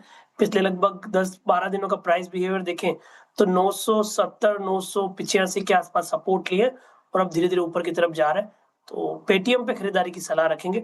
1045 के आसपास का सपोर्ट होगा, ऊपर में 1110 तक के टारगेट बन सकते हैं। जी, यहाँ पे पेटीएम आपका बाय कॉल 1070 पे। माना साहब का ट्रेड क्या रहेगा? देखिए, कोई नया ट्रेड नहीं है, लेकिन नुवामा जहां पर ऑप्शन ट्रेड दिया था उसमें आप बीटीएसटी के लिए इसके फ्यूचर में भी खरीदारी कर सकते हैं। नुवामा ने अपने 10 ट्वेंटी मूविंग एवरेज को रिगेन किया है, काफी बढ़िया वॉल्यूम देखने को मिल रहे हैं, तो इसके फ्यूचर में खरीदारी करेंगे। 1184 का स्टॉप लॉस लगाएंगे, 1230 तक के टारगेट्स पॉसिबल है। ओके, नुवामा वेल्थ आपका बाय कॉल है 1201 पे। रचना जी, आप क्या कैरी करेंगे? हम LIC के फ्यूचर्स को बाय करेंगे। ये यहाँ पे हम एसएल लगाएंगे 5 रुपीज का, एंड टारगेट रखेंगे 10 रुपीज के। माने 775 के एसएल, 774 के एसएल के साथ बाय करेंगे इसको, एंड अपसाइड में हमारा टारगेट होगा 790। ओके, LIC के साथ है ना LIC के साथ रिस्क लेती हुई रचना जी। अच्छा, विकास जी, आपका ट्रेड क्या रहेगा? आशीष कैल जी से लेते हैं ट्रेड। आशीष जी, आपका ट्रेड क्या रहेगा? लॉयड्स मेटल पे देखिए, यहाँ पर मेरे ख्याल से अच्छा रुझान, पॉजिटिव ब्रेकआउट लॉयड्स मेटल पे आता हुआ नजर आ रहा है, और स्टॉक ने एक अच्छा ब्रेकआउट दिया है। सस्टेन थोड़ा नहीं कर पाया, लेकिन गुंजाइश है फॉलोअप एक्शन हमें पॉजिटिव देखने को मिले, तो यहाँ पे बीटीएसटी के तौर पर ये लिया जा सकता है। टारगेट ऊपर में आएंगे 1380 का, और स्टॉप लॉस लगाना होगा 1275 का। ओके, अच्छा प्रकाश सर, आपका ट्रेड क्या रहेगा? एक्चुअली मेरा ट्रेड नहीं रहेगा, होगा तो वही हुआ, रिपीट होगा जो मैंने एलएनटी किया था, क्योंकि इतना अनसर्टेनिटी है, कोई जरूरी नहीं कि लेके आना है। लेकिन थोड़ी देर पहले मैंने स्टॉक दिया था एलएनटी, वो कंटिन्यू कर सकते हैं, बिल्कुल उसमें स्ट्रेंथ नजर आती है। ट्रेड करा 3645 पर, 3600 का स्टॉप लगाए, 3700 के रिपीट रहेगा। हाँ, और एक बात याद रखिएगा, जब भी मैं अपनी कल की कमेंट्री भी कर रहा था, परसों की कमेंट्री भी कर रहा था, एन एप्रोप्रिएट केस जिसमें आप पोजिशनल लॉन्ग के बारे में सोच सकते हैं, जिसमें आपके पास एक फैक्टर हो, जिसमें ट्रस्ट हो, कन्विक्शन हो, उसका दो प्रॉपर्टी बहुत ज़रूरी थी। आप टेंडिमा के ऊपर आए, आप टेंडिमा के ऊपर भी नहीं आप, and most specially India VIX collapse नहीं हुआ। इवन मैंने अपनी कमेंट्री में जिक्र किया था, यू नीड एटलीस्ट 1660, 17 के नीचे आपको आना पड़ेगा, लेकिन 17 छोड़िए जनाब, ये 24 के नीचे आने को तैयार नहीं है। यानी वो रिस्क फैक्टर बाजार में जो है अभी भी फुली लोडेड है, फुली लोडेड, कोई अगर आप देखें उसमें कमी नहीं है। तो यही एक कारण है कि आप देखिए 2 बजे हमने जो बात की थी, 23,450 का इंडेक्स अब घट के 23,275 पे आ गया है। क्या क्या सिंक हुआ, निफ्टी बैंक उस हाई से लगभग 350-400 पॉइंट रिट्रेस हो चुका है। अच्छा, वीकनेस कहाँ पे आई है? एक बार आप स्विगी लेके आइए, स्विगी 276 पे day low, Mazagon Dock day low, Indus Towers day low, TCS day low, USL तो खैर कहानी छोड़िए इसकी, और ऑल इंडिया आपके स्क्रीन पे बैकफुट पे। ये दिवीज लैब को मानस क्या हुआ है? दिवीज अब फ्रैंकली स्पीकिंग मेरे ख्याल से अक्टूबर, नवंबर, दिसंबर, जनवरी, फरवरी, मार्च 6 महीने की ट्रेजेक्टरी को वायलेट करने की कोशिश करता हुआ, आपका टेक क्या है इस पे? देखिए, व्यू तो डेफिनेटली नेगेटिव है, क्योंकि जितने भी वन मूविंग एवरेजेस हैं उनके नीचे ट्रेड कर रहा है। बहुत बार पिछले करीब अगर आप 7 दिन देखें तो करीब 3 बार स्टॉक ने अटेम्प्ट किया टेन डे मूविंग एवरेज के ऊपर निकलने के लिए, लेकिन हर बार वहां पर सेलिंग प्रेशर देखने को मिला है। अब अगर ये 5950 के नीचे जाएगा तो उसके नीचे 400 रुपए की गिरावट और देखने को मिलेगी। तो अगर आपके पास पोजीशन है तो 5940 का स्टॉप लॉस जरूर से लगाएं। खरीदारी केवल और केवल 6250 के ऊपर ही करेंगे। ठीक है, डिविस लैब पर फिलहाल ये व्यू हो गया, और ऊपर इस तरह से देखें जहां पे दूसरे फार्मा स्टॉक्स अच्छे परफॉर्म करते हुए, वहीं डिविस लैब ने ऊपर इस तरह से अपनी बढ़त गंवाई है। अच्छा, आगे बढ़ते हैं और एक बार रेलवे स्टॉक्स लेकर आएगा स्क्रीन पर। सुबह से हम चर्चा कर रहे हैं इस पर्टिकुलर न्यूज़ की, और स्टॉक्स में अच्छी खासी मोमेंटम भी है। देखिए 4% आरबीएनएल अप, इरकॉन 4.5% की तेजी के साथ कर रहा है कारोबार। दरअसल रेलवे सेक्टर में बड़े कंसोलिडेशन की जो है तैयारी चल रही है। सूत्रों के मुताबिक आरबीएनएल और इरकॉन का जो मर्जर है वो हो सकता है, और ज़्यादा डिटेल के लिए हमारे साथ हैं लक्ष्मण रॉय जी। लक्ष्मण जी, गुड आफ्टरनून। बताइए, खबर बताई थी आपने सुबह, एक बार फिर से रिविजिट करते हैं, जो दर्शक अब जुड़ रहे हैं हमारे साथ उनके लिए कितनी बड़ी खबर है? मुझे जो सूत्रों से जानकारी मिली है उसके मुताबिक रेलवे की 2 सरकारी कंपनियां इरकॉन और आरवीएनएल, इन दोनों के मर्जर पर सरकार गंभीरता से विचार कर रही है, और इन दोनों कंपनियों को मर्जर की जो बारीकियां हैं, जो शर्तें हैं, क्या तौर तरीके होंगे, उसको अध्ययन करने के लिए रेल मंत्रालय के अधिकारी इसमें जुट गए हैं, और बहुत जल्द इसके प्रस्ताव को अंतिम रूप दिया जाएगा। एक बार इस प्रस्ताव को रेल मंत्रालय की तरफ से अंतिम रूप दे दिया जाएगा, उसके बाद इसको सीजीडी के पास भेजा जाएगा, यानी कोर ग्रुप ऑफ सेक्रेटरीज जो है उनके पास भेजा जाएगा, और फिर वहां से मंजूरी मिलने के बाद ये ग्रुप ऑफ मिनिस्टर्स के पास जाएगा, और फिर इसको अंतिम रूप दिया जाएगा। अभी बता दूं कि आरबीएनएल में सरकार की हिस्सेदारी 72.8% है, और इरकॉन में 65.17% है। इन दोनों कंपनियां लगभग एक ही तरह का काम करती हैं, रेलवे इंफ्रास्ट्रक्चर से जुड़े हुए काम करती हैं, इंफ्रास्ट्रक्चर से जुड़े हुए काम करती हैं, और सरकार का मकसद ये है कि जब इन दोनों कंपनियों का मर्जर कर दिया जाएगा तो ये दोनों कंपनियां मिलकर के एक बड़ी कंपनी बन जाएगी। इसका फायदा ये होगा कि जब भी कोई बड़ा इंफ्रास्ट्रक्चर प्रोजेक्ट होगा, जब भी कोई बड़ा रेलवे का प्रोजेक्ट होगा, चाहे भारत में हो या फिर विदेशों में हो, ऐसे प्रोजेक्ट के लिए मिलकर के जो कंपनी बनेगी वो टेंडर करने के लिए, बोई लगाने में ज्यादा सक्षम होगी, उन प्रोजेक्ट को पूरा करने में ज्यादा सक्षम होगी। और कंपनियों में अभी जो ओवरलैप होता है, एक ही तरह का दोनों कंपनियां जो काम कर रही होती हैं, आपस में जो कंपटीशन होता है, जबकि दोनों का मालिकाना हक सरकार के पास है, तो वो कंपटीशन खत्म होगा और मिल करके एक ज्यादा प्रोजेक्ट, ज्यादा कारोबार फैला सकेंगे। इसी मकसद से इस मर्जर की प्रक्रिया की शुरुआत की गई है। हालांकि बता दूं कि वित्त मंत्री ने बजट में ही कहा था कि ऐसे सरकारी कंपनियों की पहचान की जा रही है जो एक ही क्षेत्र में काम कर रही हैं, आपस में कंपटीशन कर रही हैं, इनके मर्जर पर आगे बढ़ाया जाएगा। वित्त मंत्री के बजट में इस ऐलान के बाद पीएफसी आरईसी के मर्जर की प्रक्रिया आगे बढ़ी, और अब ये रेलवे सेक्टर की 2 कंपनियां आरवीएनएल और इरकॉन के मर्जर की प्रक्रिया की शुरुआत हो गई है। हालांकि अधिकारी ये बता रहे हैं कि इसमें थोड़ा सा समय लगेगा, क्योंकि ये एक लंबी प्रक्रिया होती है, अलग अलग पहलुओं की समीक्षा करनी होती है। ठीक है, तो फिलहाल तो ये खबरें आ रही हैं, अब देखते हैं कि कब तक ये मर्जर हो जाता है। शुक्रिया लक्ष्मण जी जानकारी के लिए, और स्टॉक्स में मोमेंटम देखने को मिल रहा है। अच्छा, अब ब्रेथ समझ लेते हैं एफएनओ की। आज तो अच्छी रही होगी वीरेंद्र जी, जिस तरीके से मार्केट ने परफॉर्म किया। हालांकि हाई साइड से अब थोड़े हम फिसले हैं, अब 376 अंक देखिए ऊपर, कहाँ 500 अंक ऊपर थे। बिल्कुल श्रेया, देखिए उसका इम्पैक्ट है, आपको उसका इम्पैक्ट नजर आएगा। नॉट दैट मच, लेकिन ये एग्रेसिव थी। आई मीन ये मेरे ख्याल से 81-82 लॉन्ग थे उस वक्त, और शॉर्ट कवरिंग का पैमाना भी बड़ा था, बट स्टिल क्लोजिंग बेसिस पर इतना इम्पैक्ट नहीं पड़ेगा। और 77 लॉन्ग, 125 शॉर्ट कवरिंग, शॉर्ट लगभग 5, और लॉन्ग अनवाइंडिंग प्रॉफिट जो कैश में कन्वर्ट हुए मात्र 4 में। एक एक करके स्लाइड्स दिखाइए कहाँ कहाँ पर लॉन्ग थे। लॉन्ग में सबसे ऊपर विजिबल था श्रीराम फाइनेंस, कोफोज, आज बाइंग अच्छी थी इस स्पेस में। फिर एक्समिल्स, अल्ट्राटेक सीमेंट, हिंदुस्तान जिंक, आज सिल्वर के प्राइस में जो रिवर्सल था उसका इम्पैक्ट नजर आया यहाँ पे।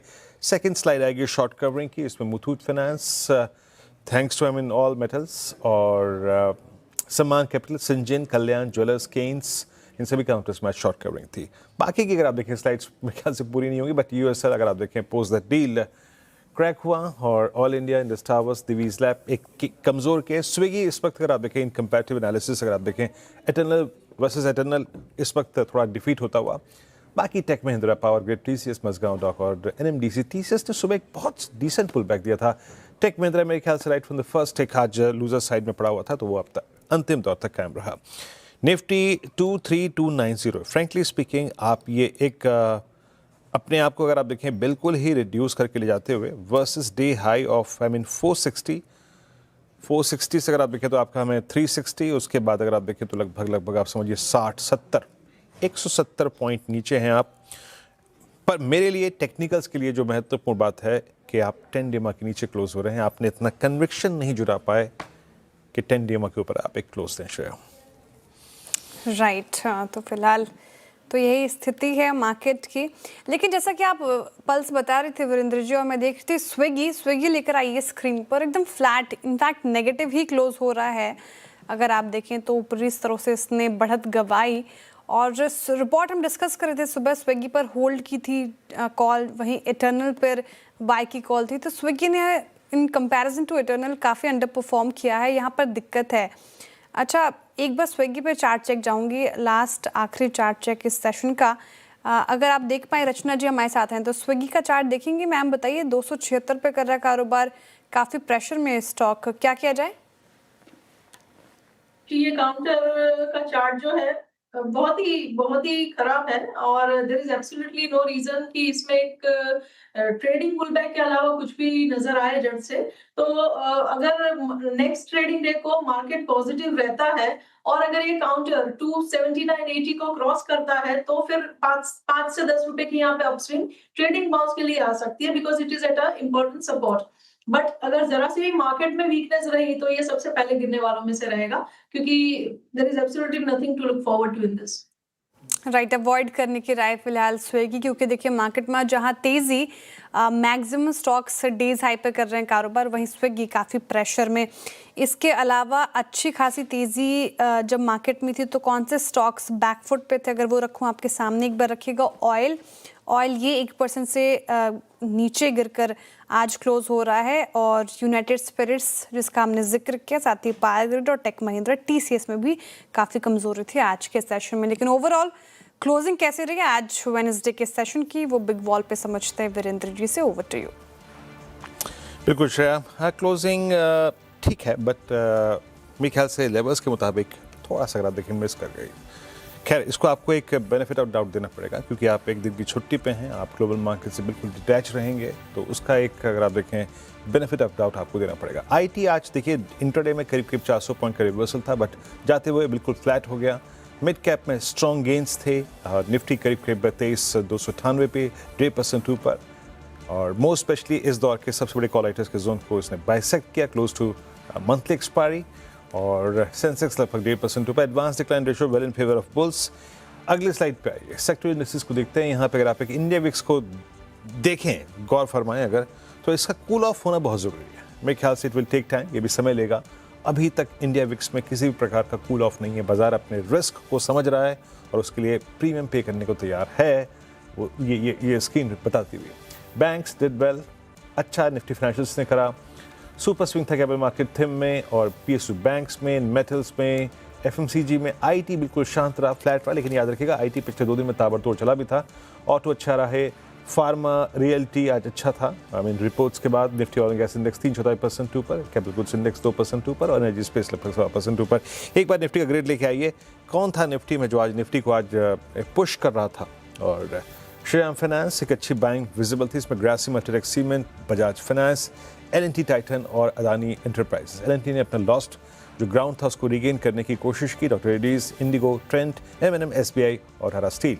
बैकफुट पे रहा आज आईटी में टेक महिंद्रा, टीसीएस और डिफेंस स्पेस में आज थोड़ी सी अगर आप देखें तो मायूसी थी। DL back foot. निफ्टी शट 23,350 पे, 392 अंकों का इजाफा यहाँ पर। निफ्टी आईटी 16 अंक ऊपर और निफ्टी बैंक 1075 अंक ऊपर। लेकिन कुल मिला के आप थोड़ा बहुत ही कह सकते हैं कि कल की छुट्टी से थोड़ा सा नर्वस था बाजार, क्या होगा ग्लोबल मार्केट्स में। उस रिस्क को रिड्यूस करने के लिए हाई लेवल से ट्रिम हुए। एक ठीक ठाक रीजनेबल क्लोज शेयर। और बाकी देखिए रामनवमी के बाद राम बेड़ा पार कराते हैं या नहीं कराते हैं। है। बिल्कुल। तो इसी नोट पर अच्छी बात कह दी सर आपने, तो इसी नोट पर वाइंड अप करने का वक्त हो चुका है। आप फ्राइडे को फिर से मिलेंगे आपके साथ मॉर्निंग शोज में सारी समीकरण लेकर। तब तक के लिए दीजिए इजाजत और देखते रहिए CNBC आवाज। नमस्कार।